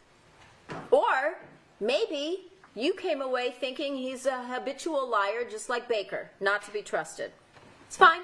You can come to the same conclusion on this case that we had before we had Austin, looking at all the evidence that I just talked about with you, all the independent evidence when you take Austin out of the case and look at what's left. But what we did learn about from Austin is this small window of time that he learned from Baker. And we know that the defendant and Baker had to come up with an alternate plan after January 22nd didn't go down as they had planned. And so they are now looking to try and find another window, as Baker said, another window of opportunity where they're ready to go on a moment's notice when he gets information from the defendant. And so we know that Monday might not have been an ideal time because we heard that Fabio was supposed to have some sort of a colonoscopy appointment that day. That's why he was working from home. We also heard that Delia, Miss Rivera, is there that day cleaning. So we've got to wait for her to clean. The defendant has to get Jessica out of the house to the Obad's home to babysit. And we know that Baker and Austin are going to have to complete the murder and get out of there before Isabella returns from school. And so they also have the opportunity to delay her a little longer by sending her to pick up the eyeglasses from the eye doctor.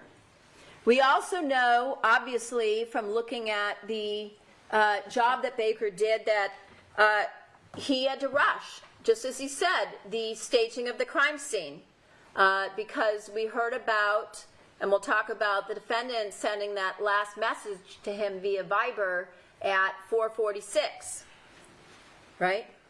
And so how else would Baker know when that specific window would be? Because I just went through a litany of various individuals that you're going to have to work around in order to make that opportune time fit. You're talking about a time period of a little less or a little more maybe than a half an hour. We know they're turning from Oakdale onto Queen Victoria at 4:18, and they still have to get up to the house. They still got to figure out which door they're going to go in, which obviously Baker has to know about ahead of time.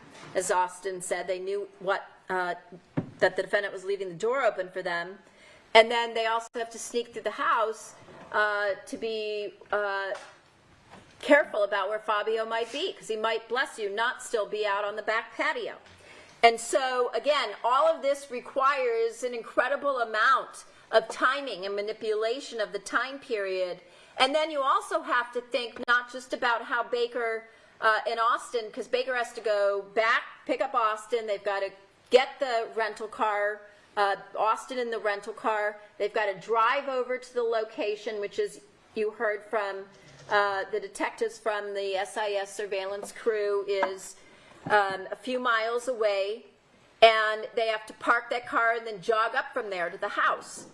And so in order to determine that precise time period, you have to believe that they also knew, going through all of these efforts, that Fabio, let's say, is not out like he was earlier that morning, still trying to get the power washer fixed. We saw him driving out earlier in the morning, and then he texts the defendant while she's at LA Fitness saying that he's back.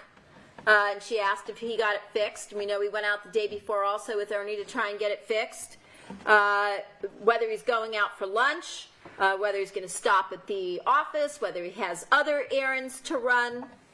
And so the only one who knows what everybody's schedule is that day, the family and Miss Rivera, is the defendant.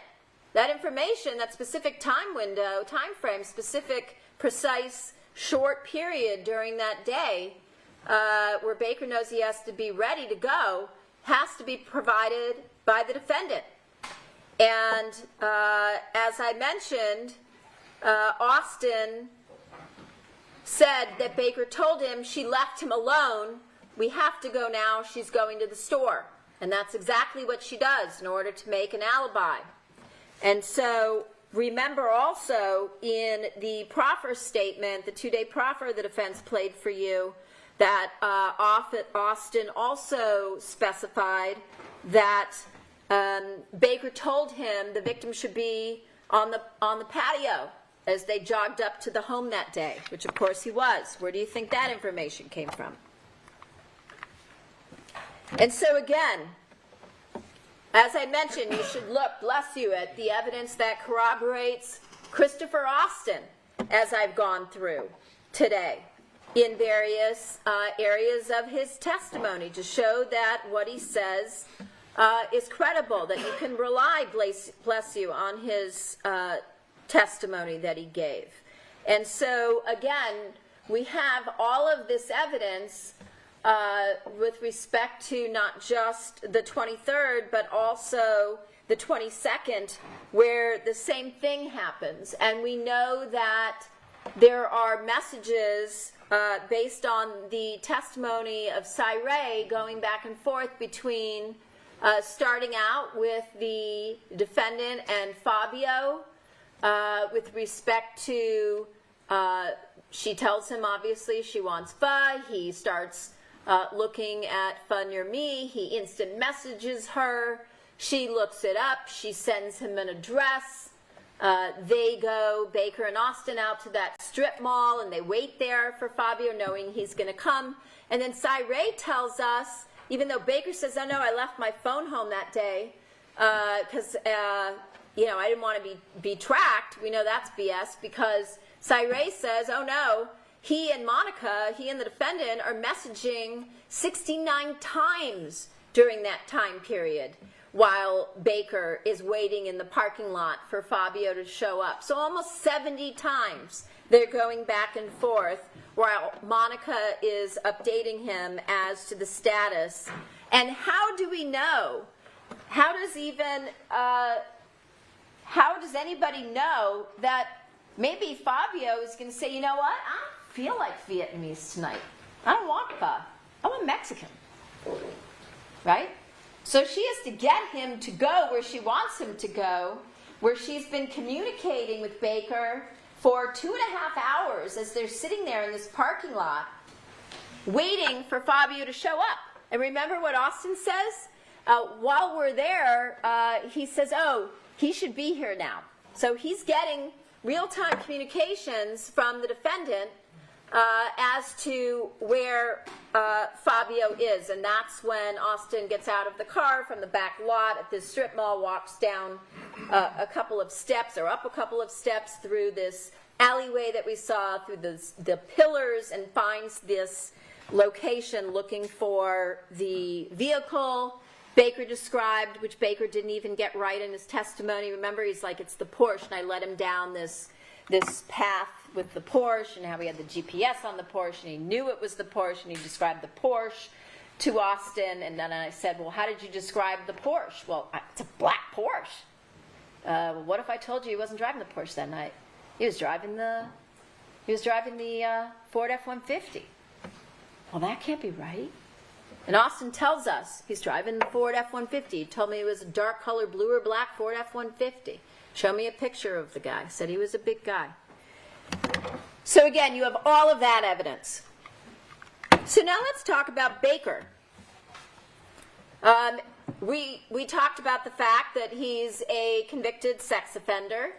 He tried to lie to you about the charges that he pled to in that case. We know that he tried to lie to you and claim he didn't know what he was convicted of in this case.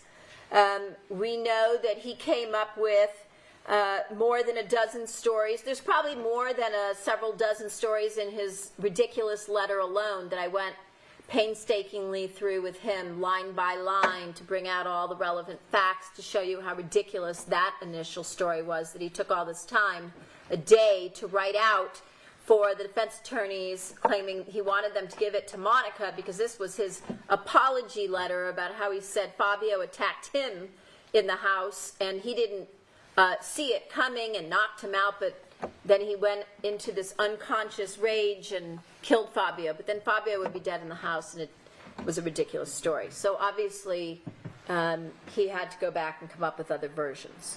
So we heard about that, but no matter how many versions he told, he still never got to the truth. And of course, the other problem we have is, instead of getting a court order to bring in a laptop to show him things, they didn't get a court order. Maybe they just didn't want to get a court order to show him, not just to show him things on the laptop, but to record him.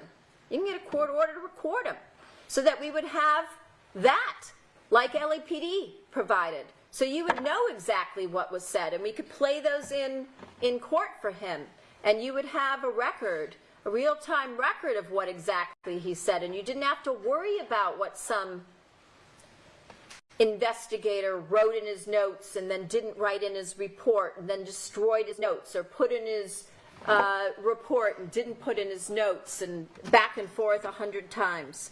There's a very simple way of ensuring that the evidence is what you say it is and being able to prove it. You record it.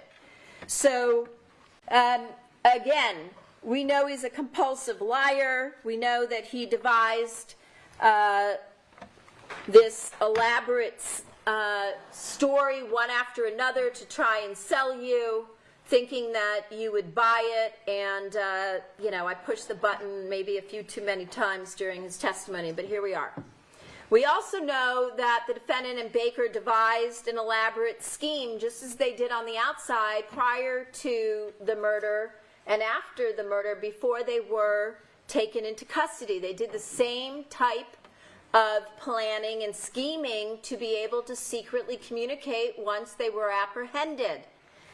You heard about that in detail, excruciating detail, from Detective Mitzi Roberts. They used other inmates' PIN numbers, just like they used encrypted apps, so they could communicate secretly by sending jail letters to each other through other inmates' names, by using other inmates' PIN numbers to make what they referred to as clean calls, so the calls wouldn't be traced back to them.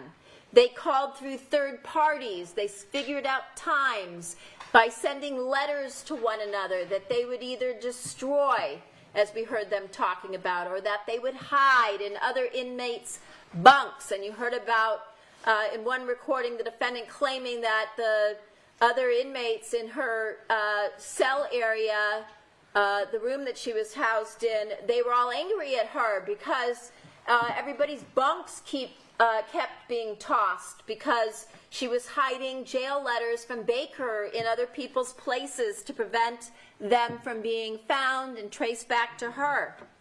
You also heard about the fact that Robert Baker has been sentenced to life without parole.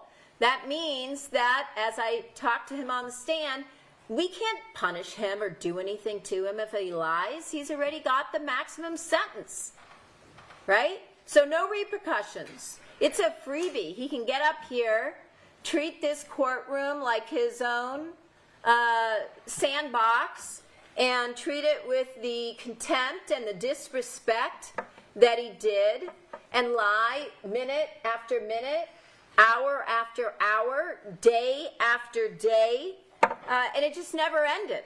And so, it's very difficult. When you lie, when you're a habitual, compulsive liar, it's very difficult to keep track of your lies because they're not based on anything when you look back and try to remember. If you have an event in your head and you tell somebody about that event, every time it comes up, there might be additional things that you recall, there might be details you might forget over time, but the event is the event. When you're making up things out of whole cloth from the beginning, there is nothing to look back on in your memory to draw from. And so the story just keeps changing. So again, these are various things, as I talked about earlier, that the judge is going to instruct you on some of the factors you can take into account in determining the credibility of a witness. Remember how he said over and over, well, I can't remember. This was 8 years ago. This was so long ago. How am I supposed to remember? And compare that to Christopher Austin, where, I'm going to tell you this is what I can remember, but then this other part here with the Vegas, I remember going to the Aria. I remember, going to her house. I remember meeting her at LA Fitness, but I can't tell you that I met her at that point in time. So, again, the refusal to answer certain questions. What's his motive to lie? Well, that was recorded for you. For forever, 10 years from now, it'll still be recorded for you. He wants to get her out. And we heard about some of the motivation, such as her being able to support him from the outside, especially once she gets the money. We heard their talk about some of these sex acts the two of them would perform for one another in the lockup. And he talked about, well, that's just jailing, I think he said. That's just how you do jail. You know, you both show your private parts, you ejaculate. You heard them on one of the recorded calls where she says, "Oh my God, baby, how did you do that?" And he's like, "Well, it took some time." And she's like, "Oh, I need paint. Give me some paint." They're talking about how he got his semen into this trial-size toothpaste tube that he then passes to her. And I don't know what she was planning on doing with it, and I'm not gonna go there. I'm sure you can sit around and dream up all sorts of things. But again, we're talking about two extremely narcissistic, depraved individuals who have convinced themselves that the big bad government, the big bad system, those dirty, lying police officers and prosecutor are just making up evidence because they did nothing other than have an affair and fell in love. And so you hear them saying that nice and loudly for the recording devices over and over and over. And I think y'all know by now, we all got better things to do. So, again, various things that you can take into account in determining witness credibility. But again, you know, comparison, right? Christopher Austin, Robert Baker. You don't have to use either one of them. I'm totally fine. You want to throw out Austin? You feel like he didn't give you anything? Throw him out. I don't care. You got plenty of other evidence in this case. However, when you do like a comparative analysis between the two of them, I mean, you're talking night and day, right?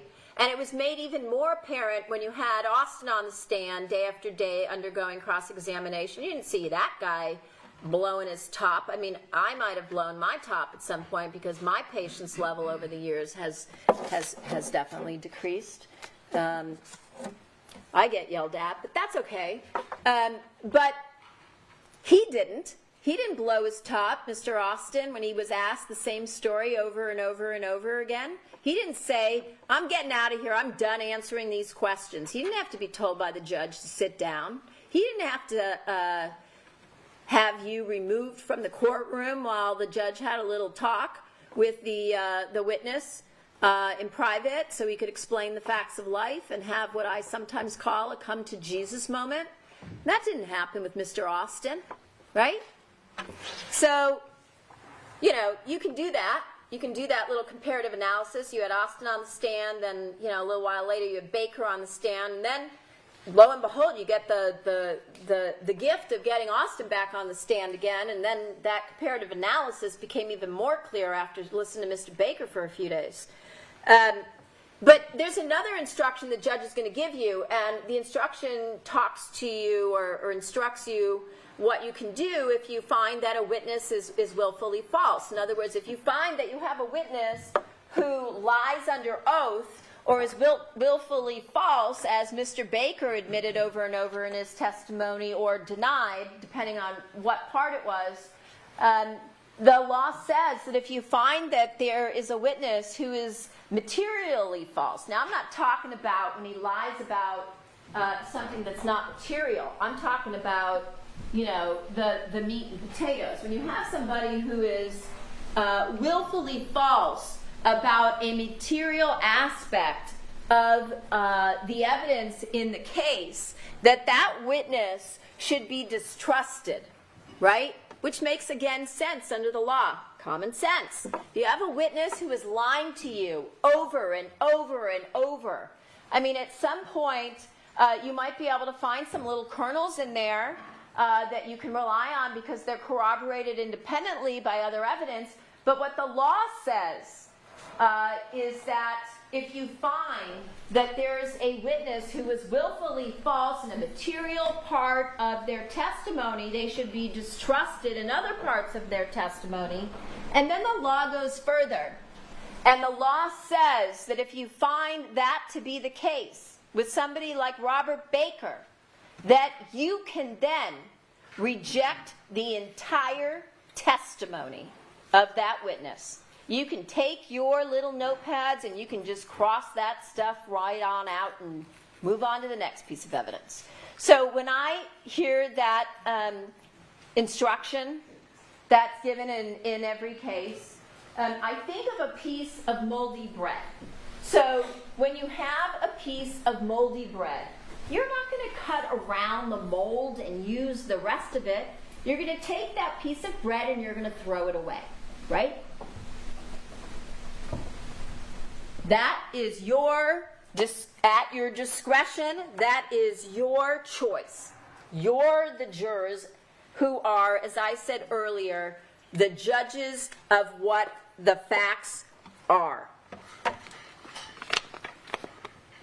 Oh, one more thing, and I'm sure this didn't escape you, but also recall one of the tactics Mr. Baker thought was useful was to claim and make a distinction between when he spoke to the defense investigators and, as Mr. Levine said, asked him or told him over and over, we're not going to call you unless you tell the truth, and then he would lie. And then they'd come back and they'd say, we're not going to call you unless you tell the truth, and then he'd lie. And then they'd come back and they'd do the same song and dance, right, 12 times. And so after 12 of those, he still manages to get onto the stand because, well, we told you so, sir, right? And then he does this, makes this distinction, and he says to you, well, I took some law classes, and it's okay if I lie because those were unofficial statements. But now this is an official statement. Okay, you're not going to see anything, I can promise you, you're not going to see anything in any of the law that the judge is going to give you that's going to make a distinction between official and unofficial statements. In fact, I'll go even further. Official and unofficial, those terms do not appear in the law. Okay? There's truth and there's a lie. And you remember where it became so ridiculous that I held up my pen and I said, I'm holding up my pen here. Can you see this? If I were to tell you this pen is blue, is that the truth or a lie? Right? Just trying to bring it down to like maybe terms he can understand. All right. We already talked, I think, about Matt Nurse, so I'm going to, you heard from Elise, we talked about the racquetball people. I'm going to go past that. We heard that the defendant and Baker went on numerous double dates. You can see them here with Sheila Salehian and Ricardo Cabrera. You remember Sheila testified about the fact that the defendant and Robert Baker, prior to the murder, were very affectionate with one another. They held hands a lot. They were always touching one another. They were hugging. They were kissing. And that although Sheila and Ricardo knew the defendant was married, this was a very interesting piece of information. The defendant never mentioned Fabio. Never mentioned him. Even after the murder. Never mentioned him. And remember when Sheila says she goes over with Baker when they first saw him at the gym that week after the murder, which would have been Thursday the 26th. They follow Baker and Matt Nurse over to the Sementilli home. And when Sheila is about ready to leave for the evening with Ricardo, she gives the defendant a hug. And what does the defendant say to her when she is in the middle of this grieving period 3 days after her husband's murder? Take care of Rob for me. Okay. The other thing Sheila tells us is that neither the defendant nor Baker ever mentioned her daughters. They just weren't part of the equation. Okay? I'm going to skip through this. You've seen this. These are photos that were taken in Robert Baker's underground parking garage. And you'll have these photographs available to you as well. All right. Let's talk about the DVR a little bit. If you remember at the beginning, towards the beginning of the case, we heard from Mr. Khan. Sean Abdul Khan is the owner of First Digital. That on June 28th of 2016, he went out to the home to install a new home surveillance system and some new cameras. We heard Fabio was not there that day.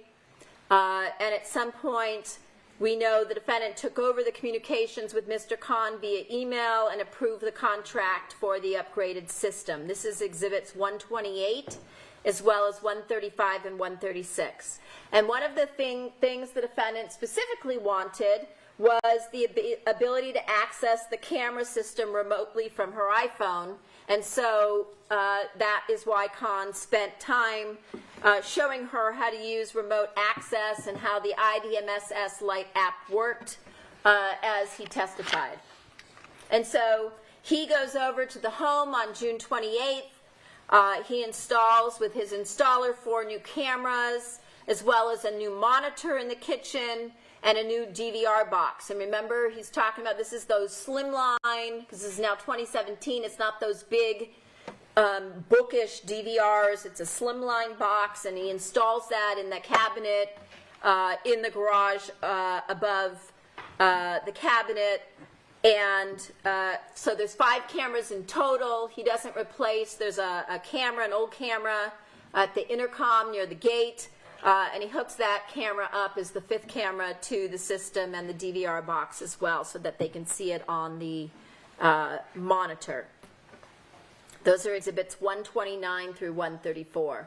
And this gives you the idea of the angle of each of those cameras that the defendant would be able to view from her remote access as she was at Target a little bit later that day, on the day of the murder. This is June 28th. And so, as I mentioned,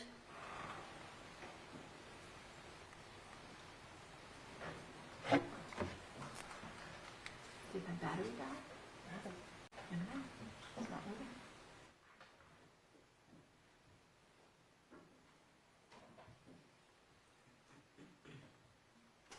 Just when I was picking up speed.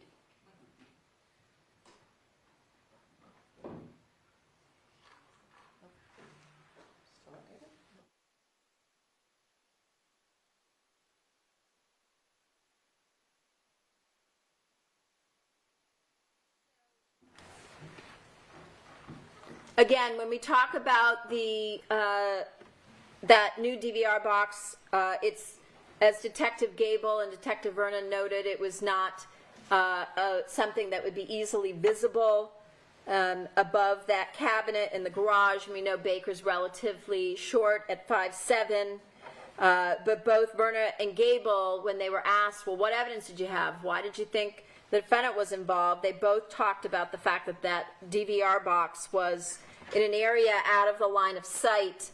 So if a visitor were to come to the home, it wasn't something you would automatically see.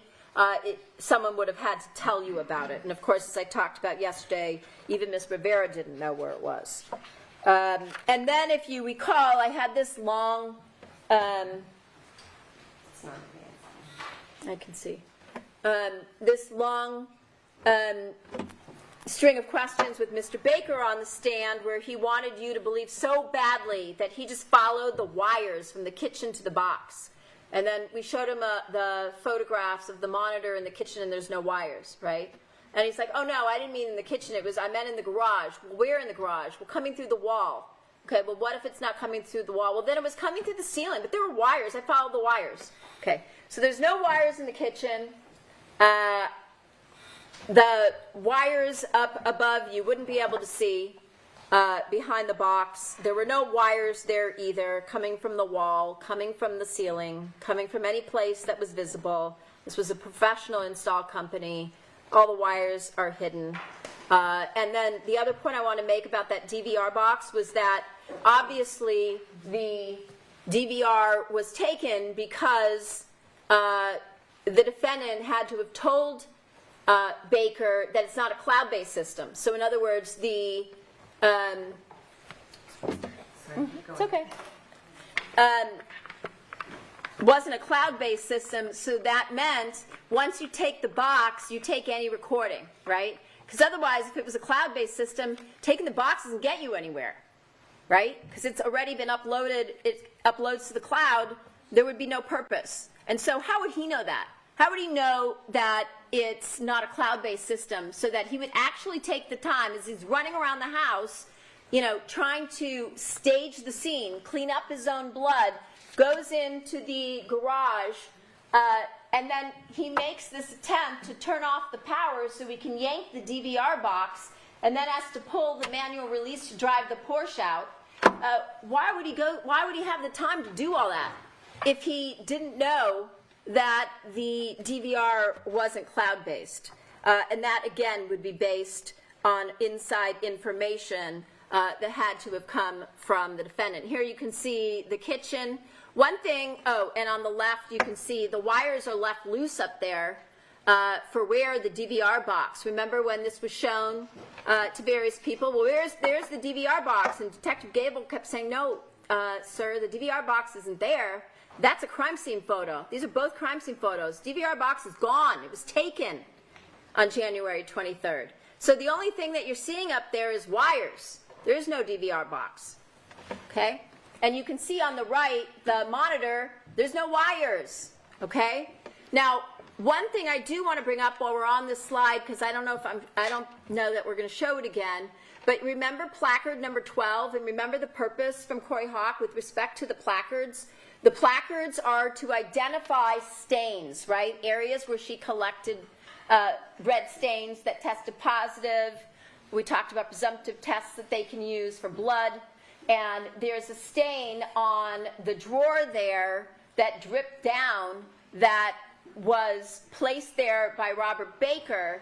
And what we heard was that Fabio, even though Baker said, oh no, the keys were on the counter, obviously the reason Baker's blood is on, or Fabio, I don't remember if it's Fabio now or Baker's blood, is on that drawer there near the monitor, is because that's the drawer where Fabio kept his keys, which again, how does Baker know in his haste to stage the crime scene now, remove the DVR box, and also get the car keys? He'd have no other reason why he would open that drawer but for the fact that, again, he had inside information. And then, of course, Miss Obed tries to change her testimony and say, oh, no, I don't remember it being that drawer. I think it was further this way.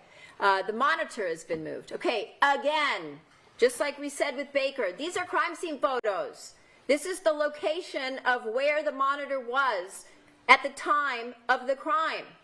Everything is photographed in place so that, again, 8 years later, we have a record of where these objects were.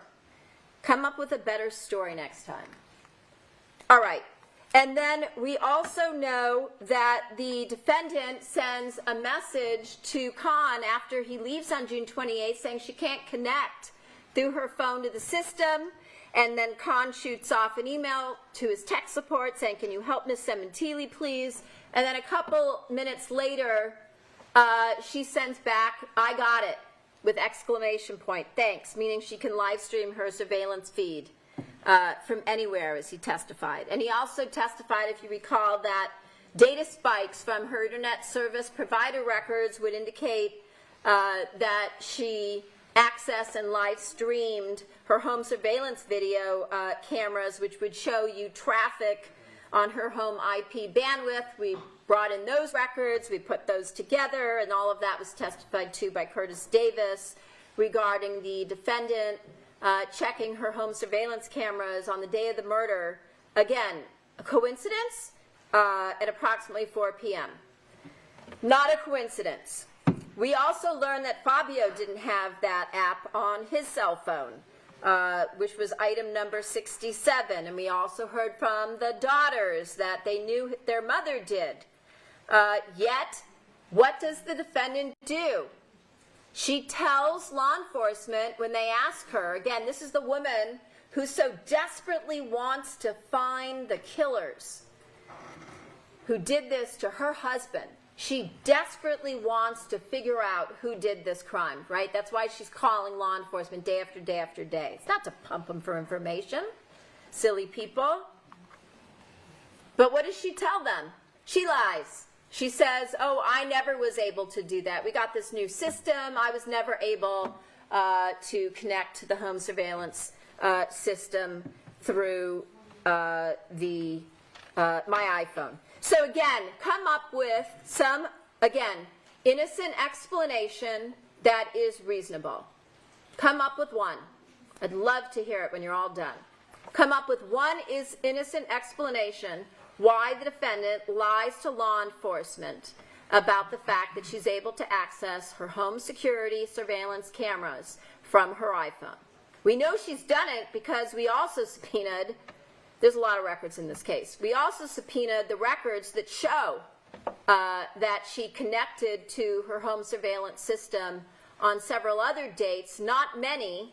I think there's about maybe half a dozen, and the last time prior to, coincidentally, the day of the murder is November 10th of the year before. So also give me a good explanation or an innocent explanation that has to also, as I told you, be reasonable under the law as to why she chose to check the cameras that day at approximately 4 o'clock, right after she tells Jessica that she shouldn't be late to babysit. So again, I'll tell you the non-innocent, reasonable explanation, and that I assume you already know is because, again, she's trying to distance herself from the system as a whole because she utilized it to provide information to Baker on when the coast was clear for him to come and commit the murder after Jessica left. And you can look at exhibits 136 through 139 for that. Now, the same day that the defendant received the email from Khan, and 2 minutes after getting access on her phone that I just showed you, I got it, thanks. 2 minutes later, she logs on and onto her computer, and she forwards the logon instructions, as you heard, her password, her user ID, the Sementilli Wi-Fi address. She emails all of that to Robert Baker. Again, come up with an innocent yet reasonable explanation for why she would do that. And then, also, you're going to have to explain this one away too. Then she does something, again, that I told you she does over and over. What does she do? She deletes the email to Baker. Because again, by deleting the information, she can claim, I never did such a thing, right? And so she deletes the email from her sent email box, her Hotmail box. Of course, then I subpoena the Hotmail records, and we get records that you heard Officer Curtis Davis went through, and he recovers the deleted email. And you heard that out of the thousands of files in her email system, the only item she deleted from her Hotmail account was this email that she sent to Baker and Fabio's itineraries for business trips. Okay? 4 of them in total out of thousands. Coincidence? Or do I hit the button? Okay, no takers.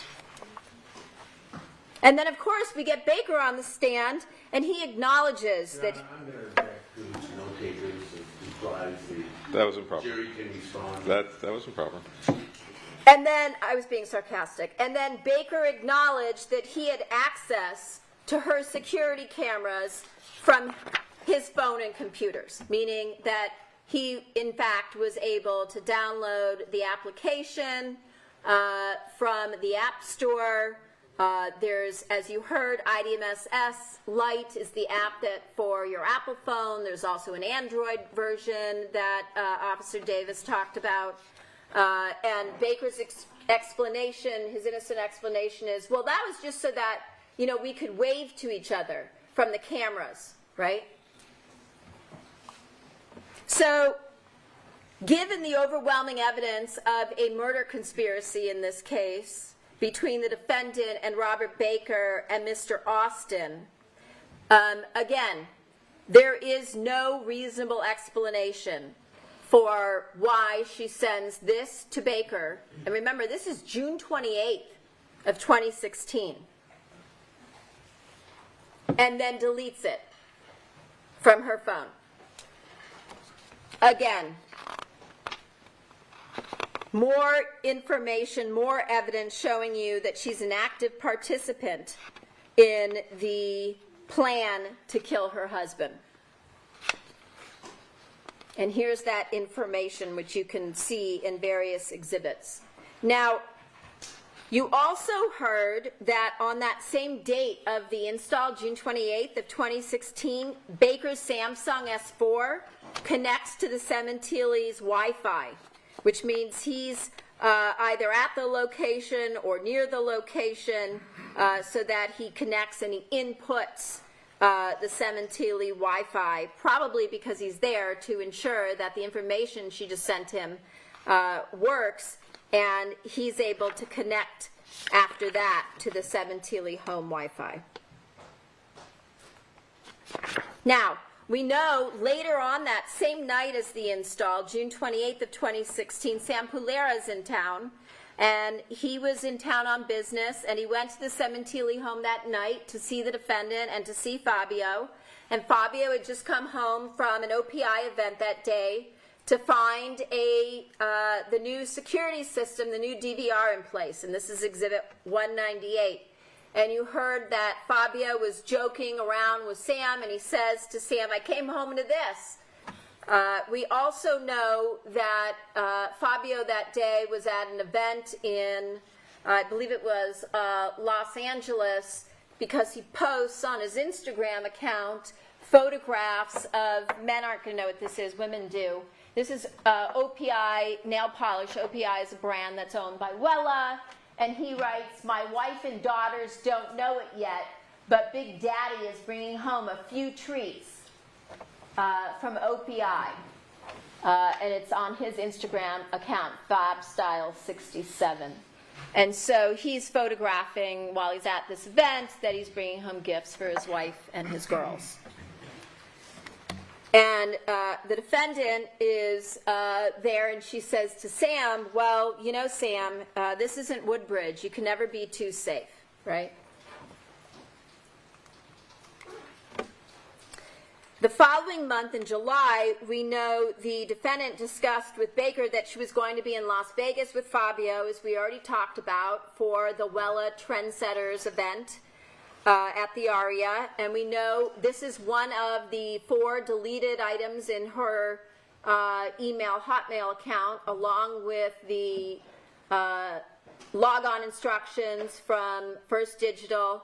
The other 3, as I told you, were itineraries relating to Fabio's business trips, and one of them is this itinerary that also has, somebody's taken a pen and drawn in a map on the map with an arrow on where to meet. And so she sends this to Baker, and so she and Baker obviously are planning their meetup at the Aria while Fab is working. This is Exhibit 216. We know, as I talked about already, that Baker makes plans with Austin to fly in from Alaska, sends him money to do so. We know that Baker picks up Austin at LAX. This is information regarding the airfare. And then we know that Baker meets up with the defendant, and he says actually on 2 different dates during this trip, while they're all in Las Vegas together at the same time at the Aria, where he claims Christopher Austin was in a different part of the hotel. And then we also heard Cy Ray testify that based on his review of all the cellular data, Baker and Austin were together at the Aria, along with the defendant, which he said was an extremely unique pattern to see all 3 of them together at the same location from reviewing all of their call detail records. Also, what Cy Ray tells us that we did not know, and I asked Baker about it, and he acted like he didn't know what I was talking about. Cy tells us, just as was the case on January 22nd of 2017, before Baker and Austin leave Baker's apartment to drive to the strip mall, Monica calls Baker. Here, just prior to their meetup at the Aria, again, the defendant calls Baker at 10:59 a.m., again, to tell him, obviously, where she's waiting. And we know Fabio's down the strip at another hotel that day. And we also have Baker's bank records confirming that he had card purchases at the Aria on a couple different days, as well as various charges while he's there in Las Vegas during the same time period.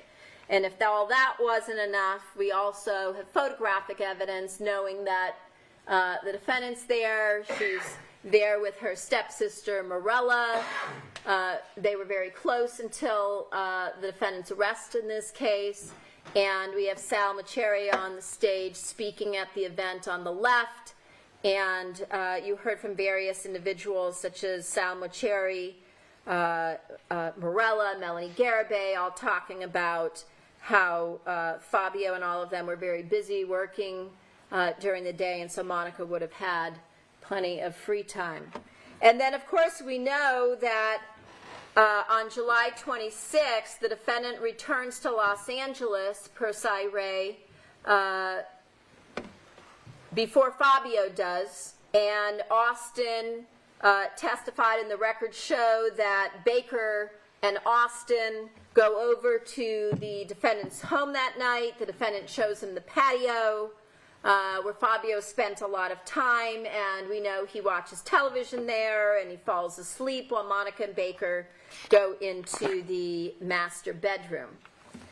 We also know that as I talked about earlier, November 3rd of 2016, Baker messages Michael Spence, and notice here, again, in the messages where, as Sheila said, the girls never came up, he's basically saying that the daughters are going off to school, so they, meaning he and the defendant, will be free and clear of them. Again, they're not part of the future equation that Monica and Baker are building. The photograph that I've talked about several times from November of 2016, where she's writing Mrs. Baker on the mirror, which is evidence of her future intent. We've already talked about the text messages between Ron Ray and Baker, and we've also talked about Cy Ray and his testimony regarding the volume of communications between the defendant and Baker. And Cy Ray's charts of the communications, that's Exhibit 255. Again, looking at this particular exhibit, we know that while Baker wants you to believe that they both coincidentally decided to together stop using the Viber app on January 23rd because it became glitchy, they managed to send approximately 280 messages via Viber between the two dates of January 22nd, where they attempted to kill Fabio, and January 23rd, when they were finally successful. A couple of weeks prior to Fabio's murder, we heard about the spike in communications when the defendant and Baker start to nail down the date of when this murder is going to happen, and that the defendant wants it done. And there's the communications back and forth between them and between Baker and Austin, and also at some point Al Birdsong is on the records, and this is the communications timeline from January 11th to the January 13th of 2017, and between that time period there's 445 communications on Viber, including texts and calls, and this is Exhibit 243. Here, Exhibit 261, this corroborates Austin's testimony. As I was talking about, the defendant wanted Fabio dead before he left for a business trip the end of January, which again, information had to come from the defendant, and you need to ask yourself again, what's the innocent explanation on why the defendant needs to send itineraries for Fabio's schedule to Baker, along with the password and DVR instructions. We know that on January 12th and 13th, Austin purchases his airline tickets to fly to LA, subsequent to their conversations about nailing down the dates.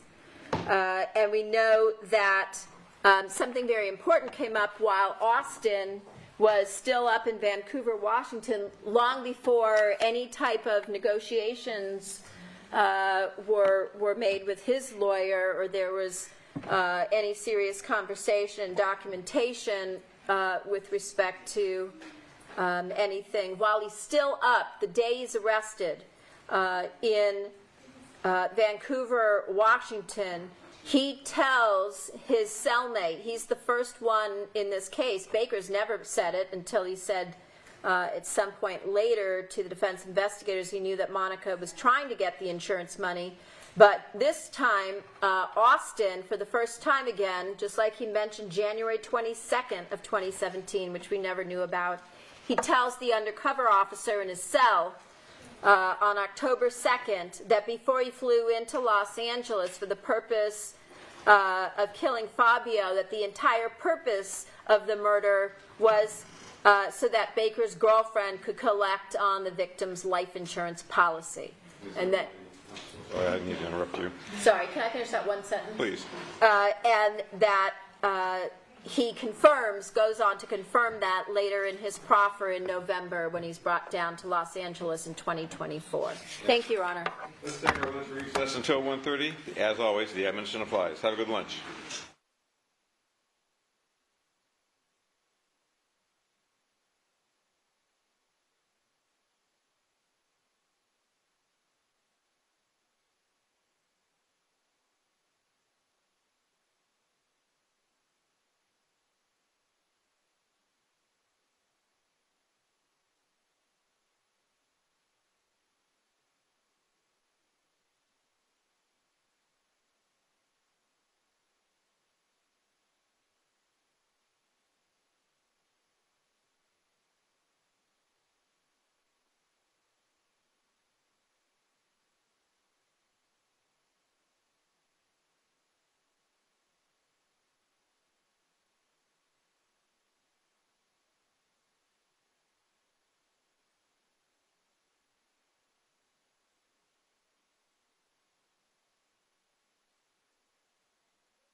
Good afternoon, and Ms. Silverman, you may continue.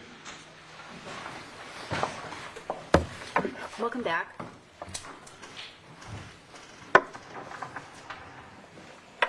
And we're stopping at 3, I believe, today. Yeah. My voice is starting to go. Oh, thank you. So when we left off before lunch, we had just finished talking about the dates between January 11th and January 13th.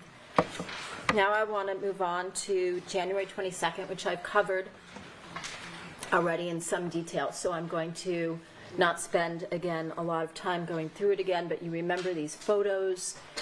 This is the pho restaurant that was located off of Ventura Boulevard, and what you heard was, and I mentioned yesterday and today, that Mr. Austin was the first person to bring up the attempted hit on Fabio during his proffer on November 18th. And as you also know, that was despite the fact that Mr. Baker had already been interviewed numerous times and never brought up. And so the first time we heard about that was from Mr. Austin. Now, as you know, after Mr. Austin brought up this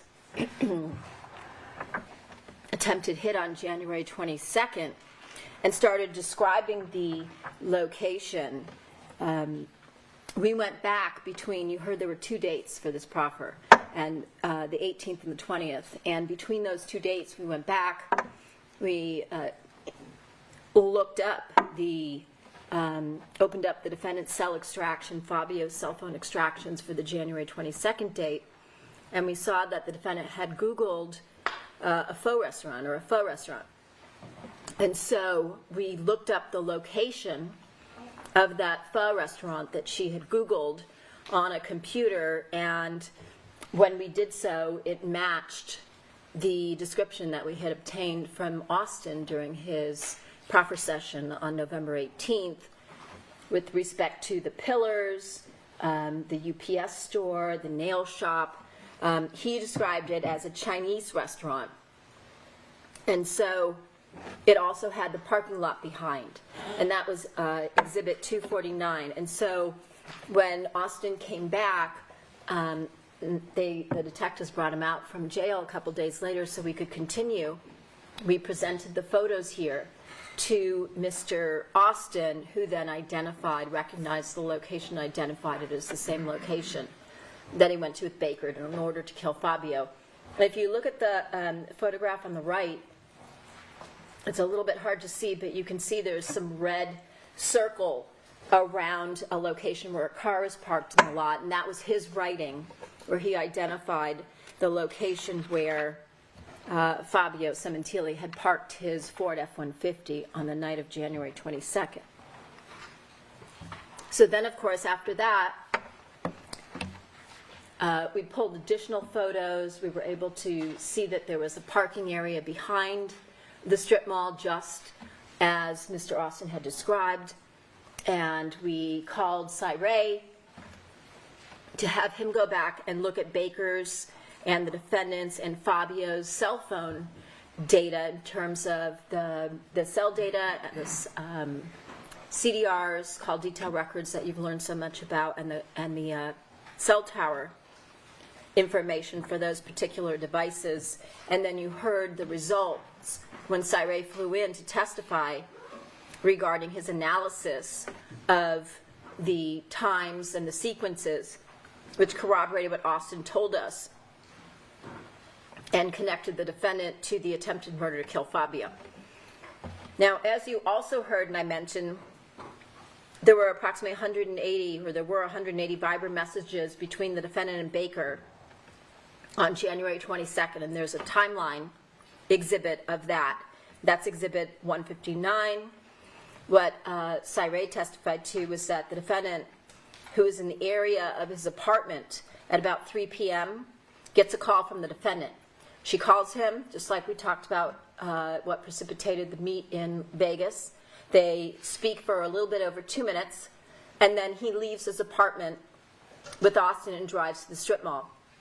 And along the way, he stopped Mr. Baker at a Chase ATM that was next to a Vons, that Austin also recalled there being a supermarket, and about 1.8 miles, it was testified to, a little less than 2 miles from the strip mall, is this Chase ATM where you were also supplied with the records that showed a withdrawal and the photos next to a Vons. And so that Chase ATM next to the Vons is about 1.8 miles, less than 2 miles from this pho restaurant. And then, of course, you heard Cyree testify that the cellular records show that Baker's phone stagnates from 3:24 while he's waiting in the area of the strip mall for approximately 2.5 hours prior to Fabio's arrival. Again, evidence of lying in wait, as we talked about, that also occurred on the following date of January 23rd. And we know during the time that Baker is waiting at this location for Fabio to arrive, that there are 69 Viber messages that are going back and forth between the defendant and Baker. At 5:11, Fabio searches phone near me, obviously in response to the defendant having a conversation with him that Sunday about picking up food from a pho restaurant. And then he sends that phone near me search to his wife, the defendant, via instant message. The defendant then specifically Googles Pho California between 5:12 and 5:47 on January 22nd and comes up with that same address of the location of Pho California of 19548 Ventura Boulevard that Fabio then goes to about 3 hours later. And of course, as I talked about the other day, there are numerous, as you can imagine, Vietnamese or pho restaurants in the San Fernando Valley, but between Baker and the defendant, they were able to pick the one pho restaurant out of all of those that Fabio went to later that night. And then we know, as I mentioned earlier, at 5:13, the defendant searches that same location, 19548, and then she deletes that search, her web history, as you heard from Detective Farrell. And so she deletes the web searches, which, as I mentioned earlier, to delete any data that would tie her to this, what's supposed to go down, a murder that night, just like she does in the Ralphs the following day. And you have the record from her phone for January 22nd, which is Exhibit 259. There's a column on the far right side.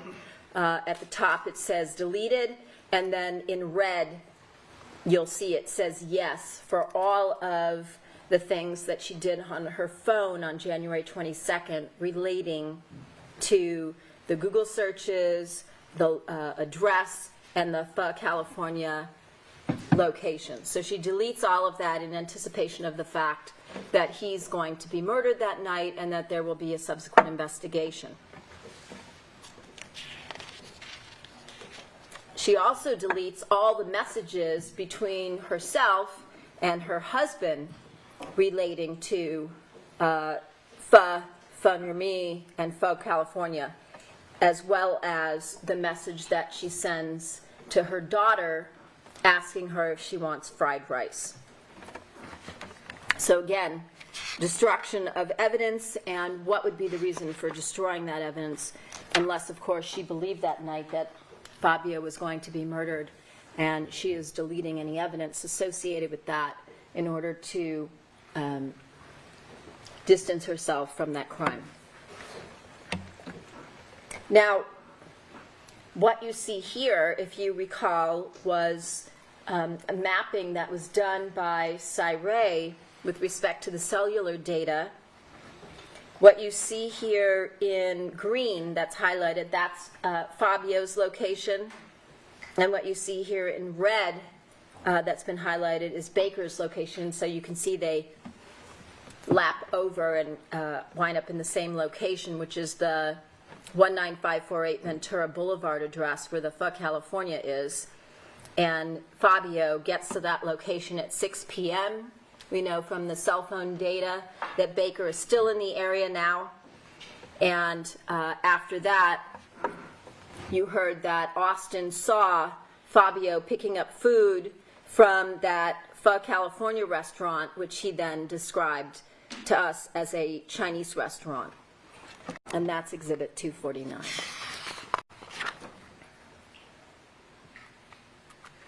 As you also heard, even though he flew out to the location of California in order to commit this murder with Baker, that night when he is sent from the back parking lot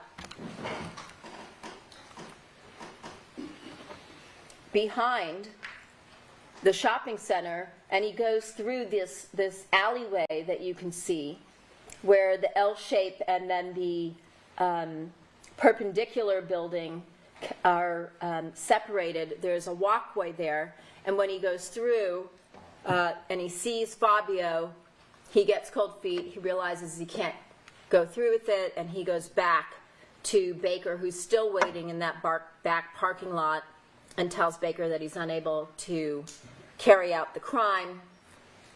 And then at that point, Baker says that he's going to have further conversations with the defendant, and that Austin shouldn't worry about it. And so then Baker and Austin go back to Baker's apartment. Now, let's go to the day of the murder, January 23rd. We know the first communication that morning is from the defendant to Baker, starting at 6:50 in the morning. We know that they are in constant contact throughout that day via Viber. We know these are stills from the PowerPoint timeline that we showed you from Ed Kozin, and you'll have that available, as well as some of the still photos. And we know that that morning at 7:28, Isabella leaves for school, and so Fabio, the defendant, and Jessica are home.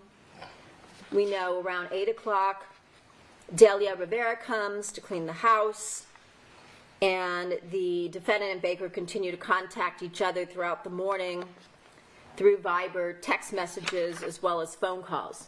And as I mentioned earlier, the cell data records also show that the defendant calls Baker later that morning, but it goes directly to voicemail, and this is during the time that the cell data shows that Baker is at the Enterprise location at about 11:01 in the morning getting that rental vehicle because, as he claimed, his vehicles weren't working.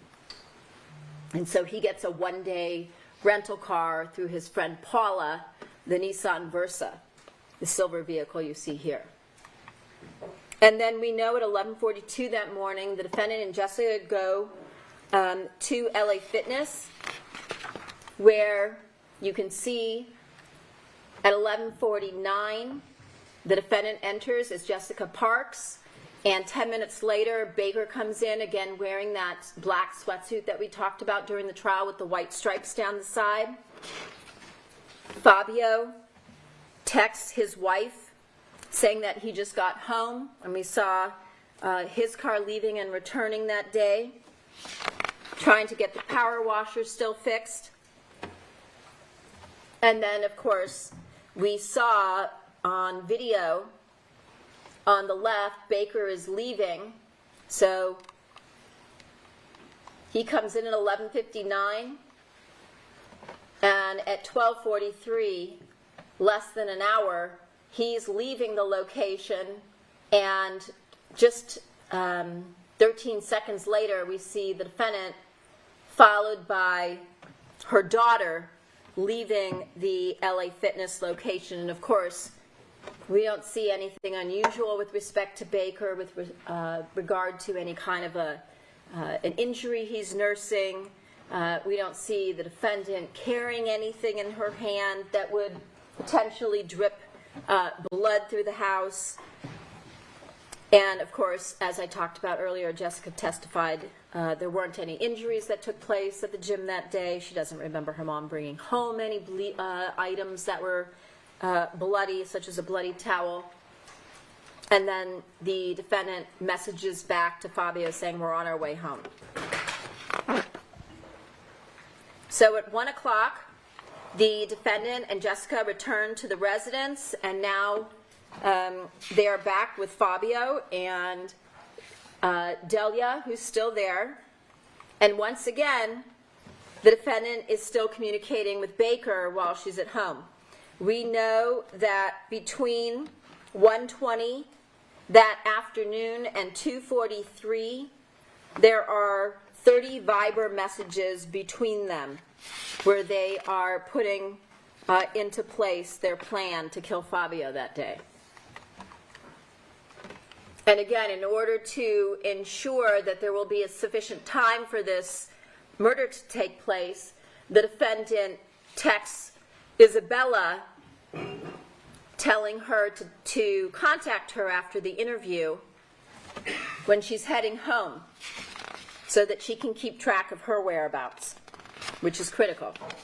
And that happens, as you can see here, at 1:40, and Isabella responds at 1:53. Now, this is what I talked about this morning with respect to the safe. If you look at the photo on the left, you can see the mirror, this large mirror that's behind the door in the master bedroom from the walk-in closet. When you open the mirror, you can see that behind the mirror there's a wall safe, a small wall safe, and the mirror itself has a sensor on it, which is what I was talking about today. This is, as I told you, at 2:03 at the time that she gets the message, and you can see a cutout from the records, the Digital Life Mobility records from AT&T, that the closet mirror has been opened at 2:03, and again, this is when the defendant is at the home. And so this is when she removes the gold coins from the safe, because she knows those are objects that she's going to claim were taken during the course of this burglary or robbery and murder. And again, just like was the case with that DVR, that new DVR that was on top of the cabinet, Delia has no idea when she's asked that there even is a safe. This would be something, once again, that someone would have to tell you about for you to know. And if you remember, when Baker was on the stand, when I asked about a safe, he said that he knew that there was a safe in the house and that it was in the master bedroom, and that it was hidden, if you recall. He would have to have received that information, obviously, from the defendant, because, once again, it's hidden and not in plain sight. Now, something that came about during the trial that was also interesting, another little piece. If you remember when Morella Sementilli testified that after the murder, that Wednesday, which would have been January 25th, she and Fabio's side of the family fly in from Canada to California. And when they arrive, the defendant goes through what happened on the day of January 23rd, and the defendant tells them that the killers broke open the safe and broke it somehow, which obviously is a very different story than what the evidence itself showed, the physical evidence, and you can see the photographs here, as well as the fact that she gave a very different story to law enforcement, which is why she didn't want anybody from the family communicating with law enforcement, because, again, it's very hard to keep track of so many lies. We know that Delia gets picked up 2:15 after she finishes cleaning, and at this point, Fabio's home alone with Jessica and the defendant, and once again, between 2:48 and 3:13, the defendant and Baker continue to Viber as Baker is on his way to the target, and we know that he waits there for the defendant to arrive. Here at 3 o'clock, we see Baker backs the rental car into the spot close to the store. He then enters the store at 3:02, and while he's inside of the store between 3:10 and 3:19, there are more vibers, this time from Baker to the defendant while he's inside of the store. Again, the next thing that we have in this timeline is the defendant is sending a reminder to her daughter Isabella, who she knows is having this interview, telling her good luck so that she'll remember to contact her when she's on her way home. And this is her way of keeping track of where Isabella is. We see Baker. He's coming out of the Target at 3:19. 19 minutes after entering, he's carrying a bag in his right hand. He's got his phone in his left hand. Once again, we don't see any evidence of the fact that he's injured in any manner. And we know that what he does, once he goes to his vehicle, he moves it to the back of the parking lot at 3:24, away from where the security cameras are. Again, not coincidentally, and he waits to meet up with the defendant. He does that at 3:24. At 3:26, 2 minutes later, here's the defendant leaving the home in the Ford F-150 to meet up with Baker at the Target. And then the Target surveillance cameras pick up the defendant in the Ford F-150 driving down from Ventura Boulevard, turning into the parking lot.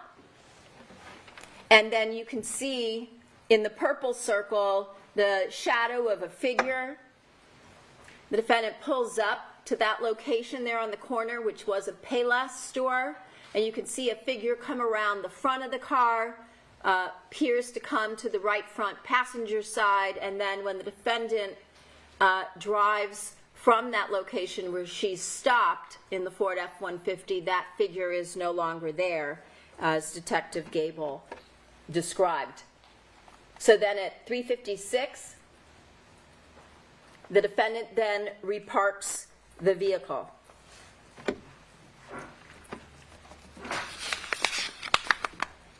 So in between this time where she pulls in, the figure comes around to the front of the vehicle, to the right front passenger. The defendant parks the Ford F-150 towards the rear of the lot, where she sits for several minutes. It's actually 4 minutes. And then, again, at that point in time, she, again, just like Baker did, moves her car to the front of the lot at 3:35. He, at this point, goes to his car in the back of the lot, and we notice that during that time period that we just talked about, when she pulls into the lot until when she reparks, when Baker had just previously gotten out and gone to his vehicle, so it would be 3:30 to 3:35, during that same time period, there's a gap. There are no Viber communications between them because, of course, they're together in the parking lot.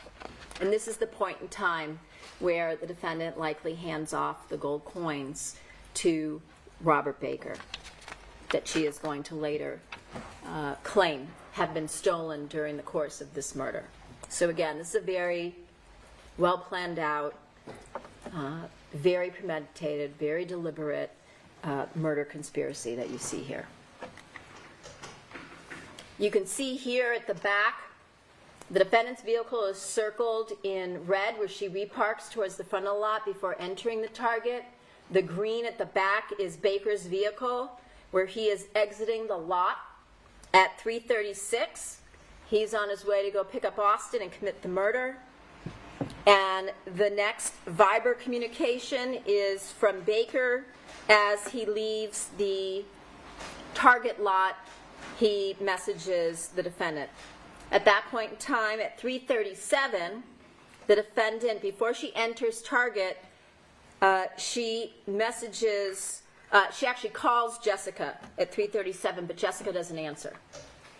So here we are at 3:38, where she enters the Target store in order to create an alibi. And as I said, at 3:37, She calls Jessica. Jessica doesn't answer. And so, as a result, because she has to get a hold of her, she texts Jessica to get her out of the house. Don't be late for babysitting.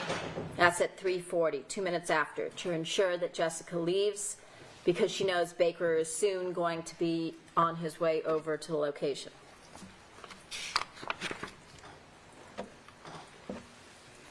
So, like clockwork, after the defendant's text, Jessica leaves to babysit 7 minutes later. And so Fabio is now left home alone in the house for this brief window of time that only the defendant could possibly be aware of.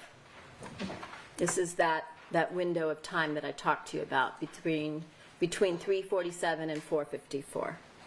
We know that the defendant accesses her surveillance cameras to ensure that everyone is gone except Fabio.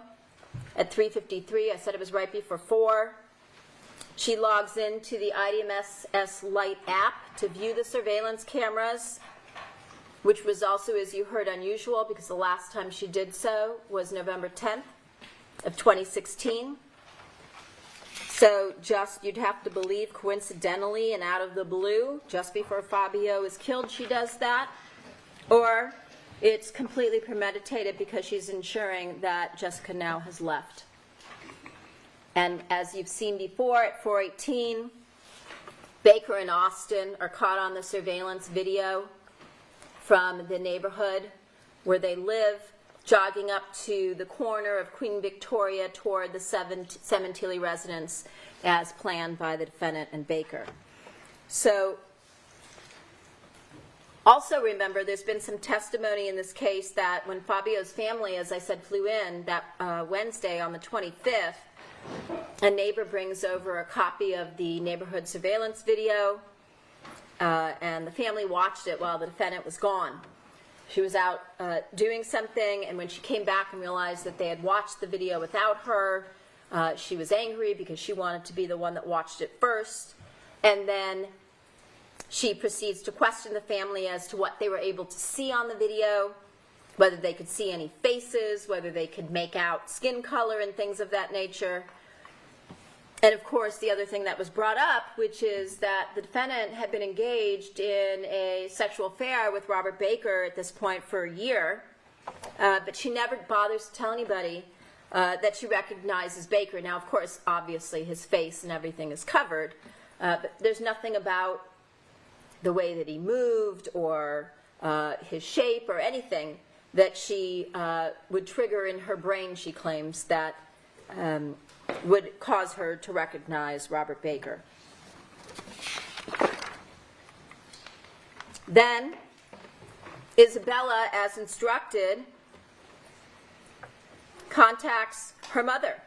And she testified that her mother was aware she had a job interview after school that day in Agora.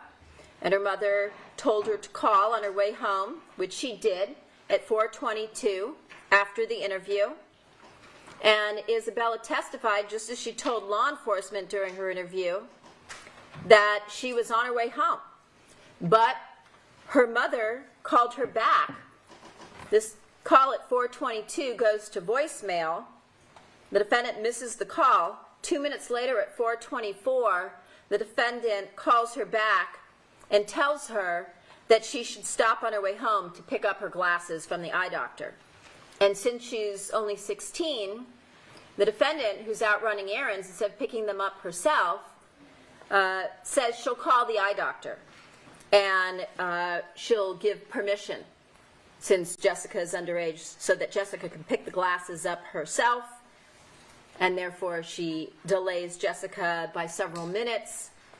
And so we know, I'm sorry, I meant Isabella, speaks to Isabella to delay her from coming home in order to give Baker time to complete the murder.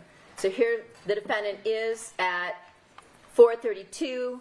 If you recall, just a few seconds before the still photo that you see here on the left, the defendant is headed toward the exit with the target bag in her left hand, and she is so concentrated on her phone in her right hand that she sort of veers off the path that would normally lead one out the door, and she has to look up and redirect herself in order to make it through the door, as was testified to by Detective Gable. And then at 4:38, you can see the Ford F-150 as she leaves the parking lot, and she knows at this point that this is the window during which Fabio should be murdered by Baker and Austin. And now she goes to Ralph's to continue her alibi. We know that she pulls into the parking lot, 4:41. She gets a shopping cart at 4:42. At 4:46, while she's inside of the Ralph's, she messages Baker via Viber to let him know what's going on in terms of the time frame, with Isabella going from Agora to Woodland Hills in order to pick up her glasses. And at 4:50, again, while she's inside of the Ralph's, she deletes, as you heard from Cy Ray, Lifestyle Lounge and several other things from her phone in anticipation of the fact that Fabio will be dead by the time she gets home, and there will be a law enforcement investigation after the fact. Yeah, you're right. The screen on the bottom right, instead of saying 5:52, it should say 4:52. It's 10 minutes off. That's a typo. So she's in the store for about 10 minutes. She goes in with a cart, but she comes out with a tiny little bag in her right hand. Remember, the story to law enforcement is that she went to Target. I believe she said she was going to buy some cards and some shaving cream. And then she goes to Ralph's because she needs to buy veal cutlets because she's making fatina for dinner. And so 10 minutes later, she leaves with the small bag in her right hand. She's got the phone you can see there as she's walking out on the left hand because she's watching for any communications between Baker or her daughters, so she can ensure that the timeline is still open. And she walks out with her purse or wristlet on her left wrist. We know that, as I described this to you yesterday, near Fabio's right hand, you can just make out a portion of the handset from the home phone on the chair as Fabio is slumped over the chair and dead after Baker and Austin are successful in accomplishing the object of the conspiracy. I talked this morning about the cleanup, and of course, when Delia is flown in and she testifies, none of these items, such as this blue rag or the vinegar bottle that's normally kept under the sink, or any of the blood stains around the kitchen, are there at the time that she leaves, because obviously her job was to clean. And so by the time she leaves, the house is spotless.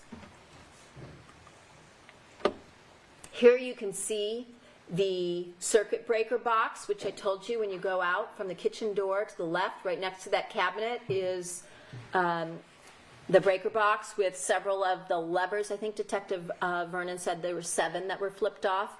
And here you get a much better picture of the top of that tall white cabinet where the DVR sat to the right, and now all you see are the cords that used to connect that through the back of the cabinet into the kitchen. And you can see here all of those cords are out of sight on top of the cabinet. There is no DVR.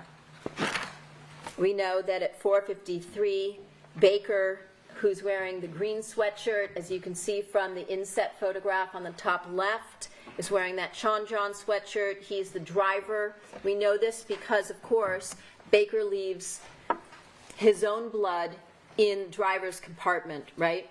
On the steering wheel, on the door controls, on the seat controls, and then because he's just murdered Fabio and walked through Fabio's blood on the patio, he's tracked that, he's transferred that blood from the bottom of his shoes onto the clutch in the Porsche. Again, this is again why I told you, when you have a story that comes up only after arrest, after numerous opportunities to explain, during all of these law enforcement interviews, the defendant never mentions any kind of racquetball injury. And the story about there being a racquetball injury and hence why Baker's blood is tracked into the house, again, doesn't explain how the blood then gets into Fabio's Porsche, right? Another reason why that story fails. So we know Baker's driving away. 453 is he's at the corner of Queen Victoria taking a right onto Oakdale. And then here at 454, here we have Isabella coming home after picking up her eyeglasses, and we already know what she's going to find, right? She's turning from Oakdale, and she's going to turn left onto Queen Victoria. That's how tight, that's how narrow this timeline window is. And just as the defendant planned, and you heard from Detective Roberts that no matter what route she took home from the store, it never took her 11 minutes, okay? So we know what time the defendant leaves Ralph's. It always took Detective Roberts somewhere between 3 and 4 minutes. And she gave an extra minute just for good measure. And so what we know is, and what Detective Roberts testified to when she was asked, well, you don't believe that the defendant would intentionally delay her return to the home in order to allow her daughter to find her own father's body, do you? And she said, that's exactly what I believe she did. Because again, everything she's done so far is to try and separate or distance herself from the crime, and she doesn't want to be the one to find the body. That's why she's gone to these stores to set up this alibi. That's why she's deleted all of the messages and the searches from the January 22nd and the January 23rd, the mirror, all of these other things that she's done. She's meticulously gone back and destroyed, suppressed, concealed evidence, which goes to conscience of guilt. And so then we know at 5:14, this is the last contact between the defendant and her lover ever using Viber.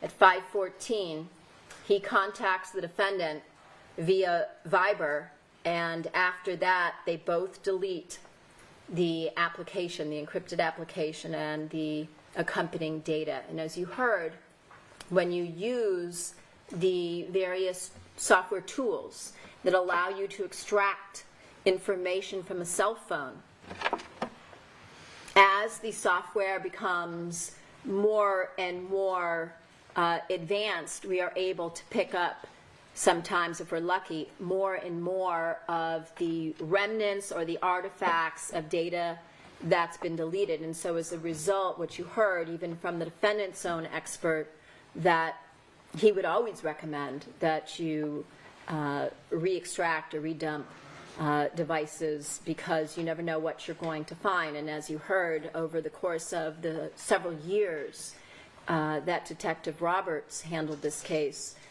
even though all of the devices in this case had been processed by LAPD in years past, she continually had, every couple years, because there's always updates coming out with the software, the devices re-extracted to see if more or additional information could be obtained from what had been deleted.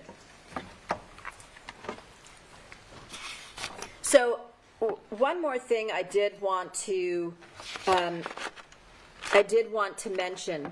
When you think about the fact that Sheila Salehian told us that the defendant never brought up Fabio, not before the murder, not after. The defendant never brought up her children. Ron Ray, who meets the defendant after the murder, has no idea he never knew that the defendant had been married. He had no idea that she was a widow. He had no idea that she had children until they were at a club up on a stage with a DJ, and the defendant made some comment about wanting to send a picture because her daughter is going to think she's such a cool mom, and that he was shocked by that because neither she nor Baker had ever mentioned that she had this family. And so if you think to yourselves, well, no mother is going to allow, their 16-year-old daughter to come home and find their father's dead body after he's just been murdered, because that would indicate that she cares very little about her daughter or her children or their mental well-being. Think back to the fact that Isabella and Jessica, for that matter, after the murder, are left alone night after night after night in this house where their father's been slaughtered, because she thought it was more important that she be able to go out and have fun with her lover to comedy clubs and bars and to try and pick up a bouncer, a stranger outside of a bar one night. That's how free she felt. So again, as Detective Roberts stated, that's exactly what the defendant did in this case. And you also heard the defendant's sister mention that after the murder, she came and stayed several times with the defendant and the girls, and that she was cooking, she was cleaning, she was doing laundry, and she also took Isabella to a therapy appointment one day.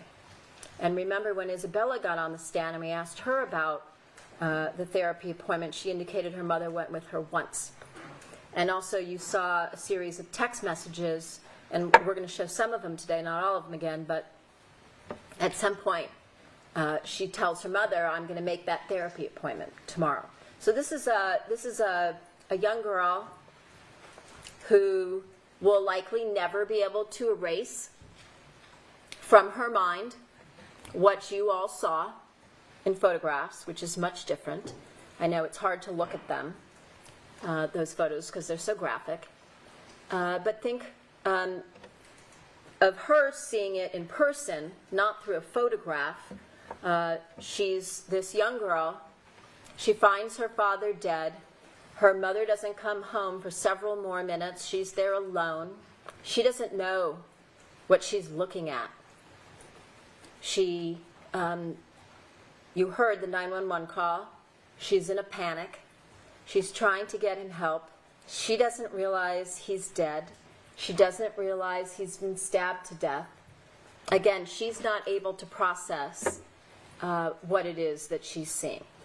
And, there's a reason we don't show family members photographs of their loved ones dead, because it's things that you can't get out of your brain.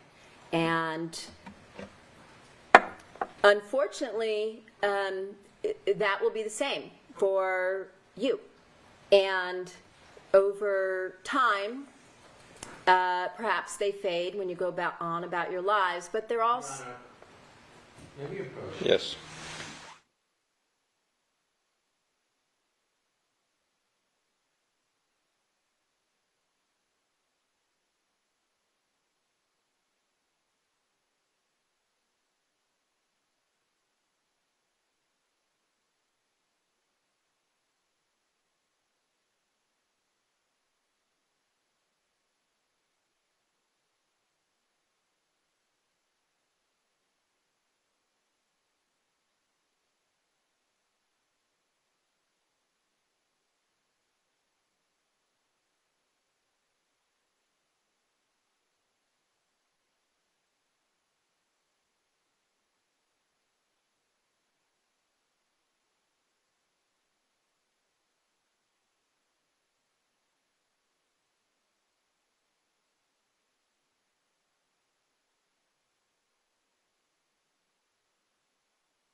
And so, as I said, you heard the 911 call where Isabella is trying to get help and is unable to move her father's body. And then several minutes later, her mother comes home. We know that 45 minutes after they flee, Austin gets ticketed driving the rental vehicle near Baker's apartment, as you heard from Cy Ray. Baker then decides that Austin needs to leave town sooner than expected, because recall, he was due to go back the following day on February 24th. Baker then takes Austin to the flyaway so that he can catch the shuttle back to home, take the shuttle to LAX, and Austin pays a fee to change his ticket at the counter. Before Baker drops him off, Baker hands him the gold coins that the defendant had removed from the safe earlier that day, and subsequently the defendant reports those stolen. So, let's talk about some of the statements the defendant makes to law enforcement after the murder. She is asked by Detectives Parshall and Verna whether her husband had life insurance, and she says she doesn't know. She only thinks he had one policy, and that was a policy for Luigi, Fabio's son, in Toronto, in Canada. They ask her to go through the events of what she did and who she met with on the day of the murder, because, again, this crime scene looks very targeted, very suspicious, and they're wondering if something or someone that she came in contact with somehow followed or came to her home. And so she makes no mention of meeting with Robert Baker at all. She also, as I said earlier, makes no mention of any racquetball injury. She also says she has no knowledge of the surveillance camera system, and all of this is recorded, and if you don't remember it, you can read through the transcripts, but listening to her voice and her demeanor as she tries to distance herself and make light of and downplay and minimize is also very important. Again, another key reason why it's important to record your conversations with witnesses and potential defendants, so there is a record going forward, not just of what was said. So someone can't get up like Ms. Obad on the stand and say, well, I didn't say that. Well, there's a transcript, there's a tape, so that someone can't say that they didn't say or that they did say something that the recording shows different. So you have that in this case. She also mentions very specifically that she had no remote access on her phone to view the surveillance cameras at her house. She tells the detectives, as I mentioned earlier, that the safe is hidden behind a mirror in her walk-in closet, which is also hidden behind a door. She tells them, as I mentioned earlier, that Fabio kept his gun, some gold coins, and some gold in the safe. So again, not items you would expect Fabio to be removing from the safe during that day as he's working from home. He's not playing with his gun. He's not looking at his gold coins. He's not looking at gold. Those are exhibits 23 and 24. Also, all three co-conspirators very shortly begin using the same encrypted app, WhatsApp. And you heard that both Baker and Anna tried to claim that the defendant was using WhatsApp at some time prior to the murder. However, again, you heard from two different experts in this case, Investigator Jake Gibson, who used to be a DA investigator, as well as Officer Curtis Davis, who looked at the extractions from the defendant's cell phone, and they found that the defendant didn't register to use WhatsApp until after the murder. After she deleted Viber, a couple days later, she switches to using WhatsApp. And it's pretty significant that, again, all three co-conspirators are acting together, doing the same thing during the same time period. Not coincidental that all three of them are registering and beginning to use WhatsApp. And again, as I also mentioned, while they could argue that they used Viber, an encrypted app, prior to the murder because they're hovering up an affair, now there's no husband. What's the reason why you're trying to cover up your communications? Who's going to be looking at your phone, right? So what is it they're trying to hide? And then, as you recall, after the murder, the defendant starts doing these public posts on her Instagram account in order to engender sympathy. And she sets up the shrine on Fabio's favorite chair on the patio, same location where he was murdered 2 days prior. And of course, this sort of takes on a much more sinister appearance when you look at it now in hindsight, after coming through a couple of months of this trial and learning all of the machinations and the things the defendant did, in this case, to have her husband murdered. And now she's posting pictures of the place where he's killed online. So it takes on, again, a very different perspective. And also, if you recall that, again, Morella Sementilli, Fabio's older sister, who taught him everything he knew about the business and worked together with him for years in various salons before he moved his family to California, when she comes into town with their mother and sister and the kids and their spouses on the 25th, they ask the defendant about what happened on the day of the murder. And the story the defendant gives them is radically different from the one she tells law enforcement, which isn't surprising because we heard that she does this all the time. She lies and she changes up the story, as Deborah Obad called it, shady behavior. And she claimed that she took Fabio to a colonoscopy appointment that morning, which we know was false because we saw what happened on the surveillance video and the cell records of where she went and what she did. That she and Fabio ran some errands. I think instead of saying a power washer at this point, she said it was a weed whacker because it was a lie. And she said they went out, they had a great lunch. They spent a beautiful day together, she said. And then she dropped Fabio off, remember, at home because she was going out to Ralph's to pick up the ingredients she needed for the dinner, the fatina she was planning on cooking that night.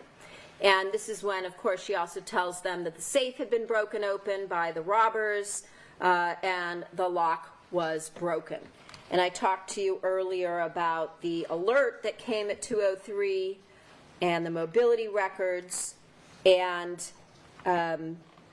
what happened during that week when the family saw the surveillance video and the defendant came home and became very angry that they had watched that without her. And then you heard that in the weeks following the murder and the months, the defendant was constantly complaining about the fact that she and her daughters didn't have enough money. And there's a text string between the defendant and Morella. It's Exhibit 610, where the defendant even talks about the estate attorney and hiring an estate attorney to try and acquire money from Fabio's estate. And Morella becomes so concerned for her sister-in-law because they had been like sisters all these years, and her nieces, that she asks her partner Marco to help her. And so then you heard the defense try to portray the defendant as the victim, when in fact what the evidence showed is that she lied, cheated, manipulated, and fooled so many people who cared about her, who loved her, But suddenly, all of the people who tried to help her are the ones at fault here, who shouldn't be believed. And so you also heard what happened, that in their tradition, they have what's called a 30-day anniversary, after 30 days after the death. And there are church services and memorials and things of that nature. And after the fact, Morella and Marco had a lot of the people that came to the services back to their house up in Canada, and the defendant came. Sam Pulera was there, and they were in the garage that night smoking because it was raining outside. And so the defendant then proceeded to tell all of them that she wanted to be left alone. She was tired of everybody calling. She was tired of them coming down and staying with her. She wanted to be left alone to do what she wanted to do because she wanted to be free, and that Fabio would want her to move on. And remember, this is 30 days after his death. So we're talking about an almost 20-year marriage, and then the words that if she wanted to fuck somebody, she's going to fuck somebody.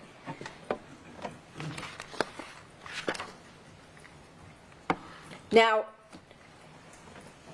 when we talk about the local funeral service in the Valley on January 29th, that following Sunday, and then the wake at the Sementilli home, we know that Robert Baker, who was the only one that wasn't connected to Fabio at this location, was there at the invitation, obviously, of the defendant.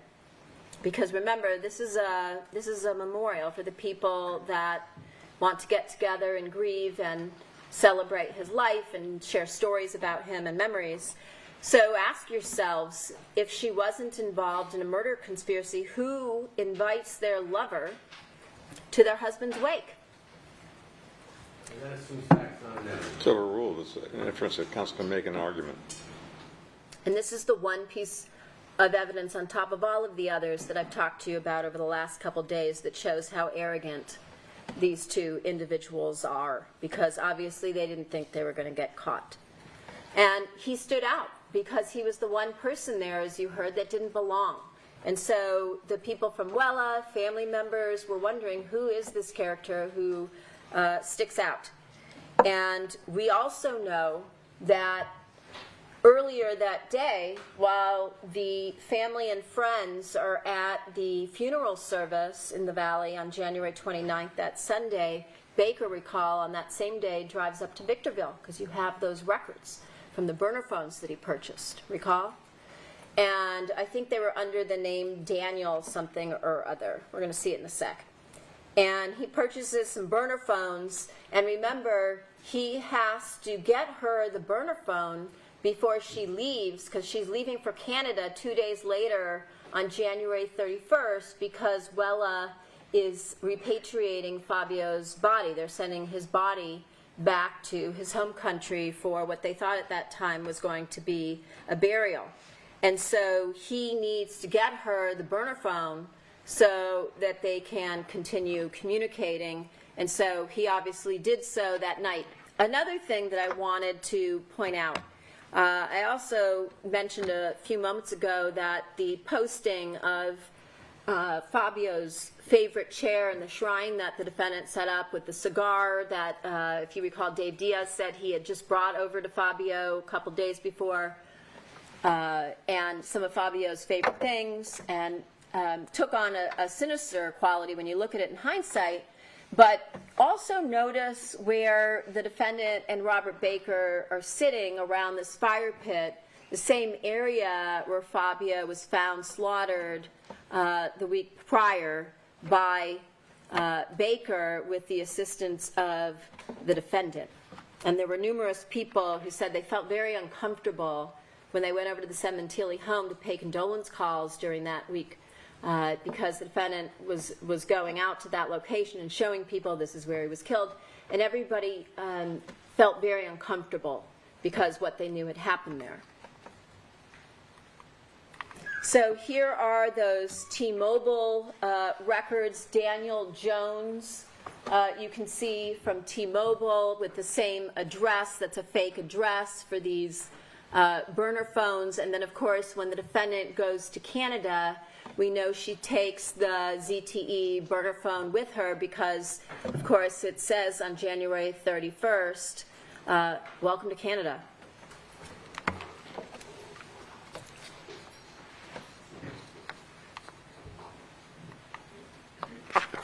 And so then, again, this is February 8th, and February 8th of 1997 was the 20th anniversary of Fabio and the defendant, and she makes this post, and she tells her sister Anna that she wants to go home, she wants to go back to California because she wants to be alone with the girls so the three of them can grieve together. And instead, what we learned was on that night, as soon as she gets back home, she leaves the girls and she goes out with Baker that night until the early morning hours of the next day.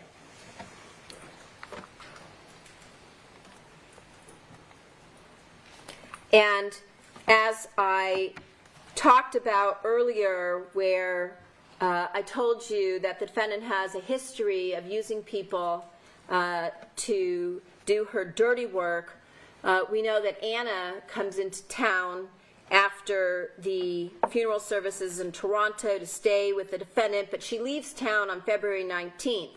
And that same night, the defendant is using her daughter, Jessica, in case anybody calls or texts.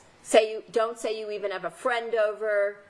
Don't answer, just say you're home, or Selena or something, it's nobody's business. And again, defendant's out with Baker that night and doesn't get home until 2:20 in the morning.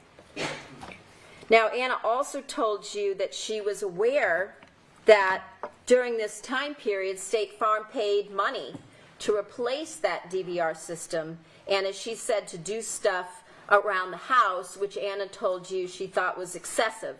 And so the defendant took that money, and she repainted, she got new carpet, she bought new drapes.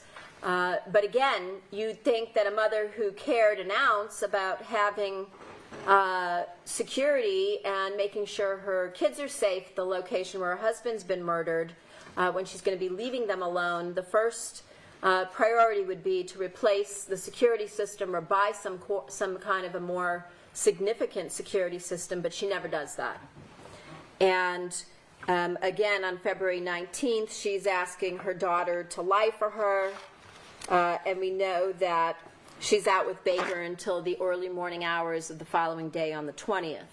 Now, on that same day, on February 20th, she has a recorded call with Detective Parshall, which we played for you, where again, he asks what she did on the 23rd to go back over the details. And again, she mentions going to the gym, but she never mentions Baker. She doesn't mention any type of an accident.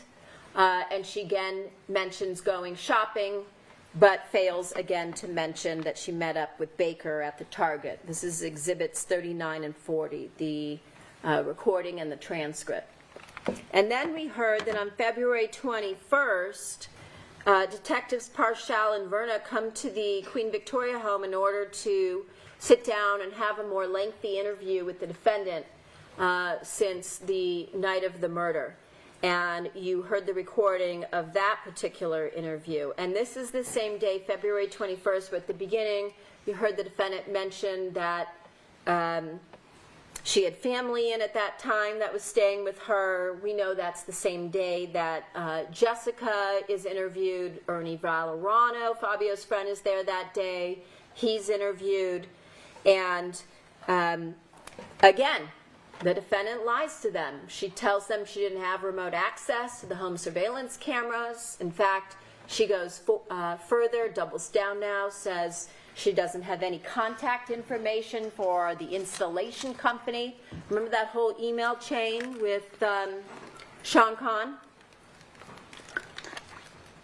She tells law enforcement that the reason she might not have any of that information is because Fabio carried a lot of cash in his pockets and he probably paid them in cash, so there might not be any paper trail. So there's no way for her to find the name of the company She never mentioned that she was in communication with Baker that entire day.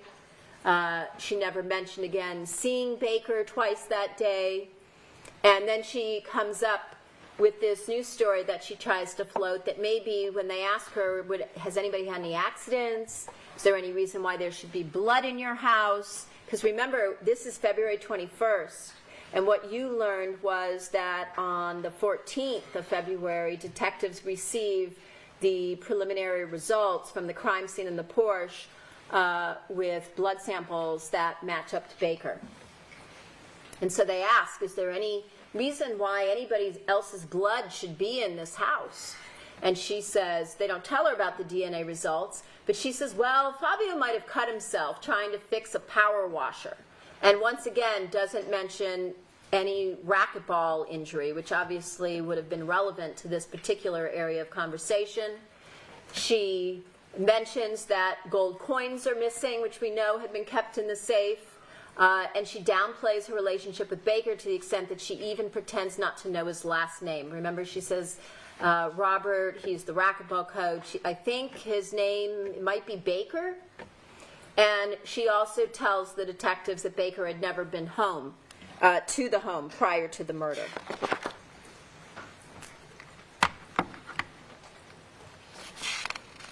Now, on that same day, as I said, February 21st, when they interview people separately, law enforcement does, and Jessica brings up when they ask, is there anything odd that's ever happened? Has anybody, ever been to the home or stayed at the home? And she brings up the time when she found Baker sleeping in her mother's bed while her father is out of town. And so they go back to the defendant and they say, well, who's this? They don't rat out Jessica, but they say, well, who's this guy Baker? And that's when she says, oh, he's just the racquetball coach. And Jessica tells the detectives that the night that Baker slept over, her mother came home at 2:30 in the morning, and she also tells them she never told her father about it because her mother told her not to say anything to him. So again, another example of the defendant teaching, coaching her daughters to lie for her, grooming them, and at this point in time, going backwards, she basically is using the daughters to keep information from their father.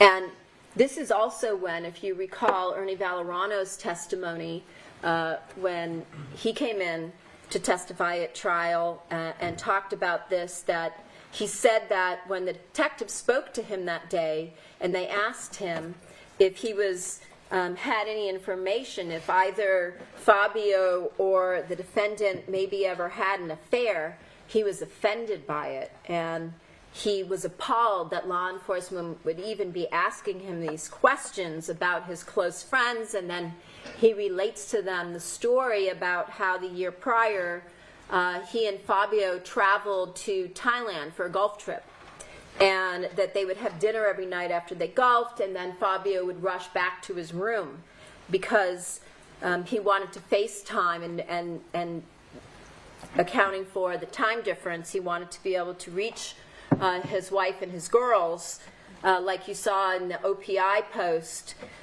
his beloved girls, so that he could speak to them every single night. And so Ernie testified that he never even suspected or thought for a moment that either Fabio or the defendant would have ever had an affair. And so, again, as I said, a lot of these people, once they learn several months after that the defendant's arrested with her lover for Fabio's murder, you can imagine that one would be quite angry and feel extremely betrayed, especially given all of the things these very good, decent people did for her and her daughters. So later that same night, after she has this interview with law enforcement, the defendant on February 21st is out again with Baker until about 1 a.m. You heard about all of this and the photographs, and contrary to the defense spin story that Baker was the one that was in charge. It's fairly clear that the defendant's actions show she's the one. She's the one who calls the shots. And one of those examples was when they're out and the defendant comes out from a bar that they're in, and she initiates an encounter with a bouncer out front of the location where surveillance officers are watching this go down. Baker is inside the bar, but if you recall, they observe her. She sits down next to a bouncer on a bench, the bench out front. She starts touching the bouncer on his inner thigh area. She puts her hand behind his neck and then kisses him on the lips, and then goes back in to the bar and later comes out later with Baker. Appears they have some sort of an argument. He walks away from her in the parking lot, and the defendant becomes very upset and starts crying, and certainly appears to shed more tears and be more upset over the argument she has with Baker that night than she ever did when it came to her husband's murder. So the following night, on February 22nd, we learn that the Gangs and Narcotics Division, who's tasked with doing the surveillance at this point in time in February, follows the defendant and Baker, and the detectives, Verna and Parshall, are trying to figure out where Baker's staying because they know he's not going back to his house, and so they follow him back to Roger Brown's apartment in Glendale that night. And so you heard from Roger Brown, who's been friends with the defendant since 1997. Over the years, since Baker's been arrested, he's made numerous visits, jail visits, to meet with him. Baker calls him regularly from jail, and he testified actually twice that he used to play basketball, I think, with Baker and some other individuals, including this attorney, Howard Lynch. And if you recall, Howard Lynch, his name came up once again once the defendant and Baker were arrested, because they're using his law office to call through to make clean calls initially so they can leave messages with him and his staff, and then once Howard Lynch decides this is probably not a real good idea and he could get into trouble, he has a conversation with Baker, and they switch to using April, if you recall, to call through. And so we also heard Roger Brown say that the defendant, who he was introduced to by Baker as Madonna, came to his apartment numerous times while Baker was staying there after the murder, because obviously Baker's on the lam. He's gone from Lashane Holmes to Al Birdsong's in Vegas to Sheila and Ricardo's, and now he's staying with Roger Brown in mid-February, and Roger Brown at some point takes Baker over to the Starbucks to meet up with the defendant, again, who he knows as Madonna, and he testifies that he had actually met Madonna and Baker the year before when Baker brought her to Roger Brown's birthday party. And so he testifies to some of that, but again, he tries to indicate he doesn't think Madonna ever slept over, but he was in another room and he didn't pay attention and things of that nature to try and distance himself. And we also know that the night before his arrest, on June 13th, that's the day, remember, when the defendant is returning from Toronto after the Mirror Awards, and she flies home in Baker's army shirt and takes photos. Baker comes over to Roger Brown's apartment and gives him a new phone number. And that number, if you recall, again, connecting up little pieces of information, turned out to be the burner phone number for one of the phones that Baker purchased in Victorville on the date of January 29th before going to the wake, where he gives the defendant the one he bought for her. And so on the 25th, again, The defendant is out with Baker this time till 3:15 in the morning. We heard from the surveillance crew, G&D. They follow the defendant and Baker, and the defendant picks Baker up again from Roger Brown's. They go out. They arrive back at the apartment at 12:45 in the morning, where the defendant then stays until 3:14 the next day, which is now February 26th, before she goes home. We know that on February 26th, she flies to Toronto for Fabio's 1-month memorial of his death, just to give you the timeline of the pieces. And then March 4th, after the defendant returns to the Los Angeles area after the 1-month memorial in Toronto, where she returned on March 3rd, she immediately resumes the same pattern where she's going out with Baker. On this date, March 3rd, she and Baker stay at a hotel until 6:18 in the morning the next day, and we heard about that during the cross-examination of the defendant's sister, Anna. Now, you also heard that the defendant made a series of calls to Detective Barshal, and once again, Detective Barshal and Detective Verna recorded, if at all possible, every time she would call. And you heard a set of those recordings along with a transcript, and during this phone call on March 8th, the defendant is asking Detective Barshal about whether or not there's been any DNA results. And of course, Barshal isn't going to share his investigative information. She again reiterates now for the third time, fourth time, she doesn't know the make or model of this DVR system. She can't locate any documents relating to the system. And she says, again, she puts it on Fabio, that he's the one that purchased and replaced the system with the installers, but she has not replaced the security system. And Barshal is repeatedly asking her this question every time he speaks to her, because the defendant claims she still is waiting for the insurance money. And we heard that wasn't true from the defendant's sister, Anna, who said the amount of money that they sent her was excessive, and so the defendant was redoing the house. Is it a good time, Counsel? Sure. All right, we will adjourn until Monday at 9 a.m. Again, the admonition applies not to discuss this case among yourselves with anyone else or former expressing opinions on the cause is when I submit it to you. Today is just a regular Friday, but tomorrow, unfortunately, is Chores Saturday. I'm not looking forward to it, but I don't want to do it alone, so join me in doing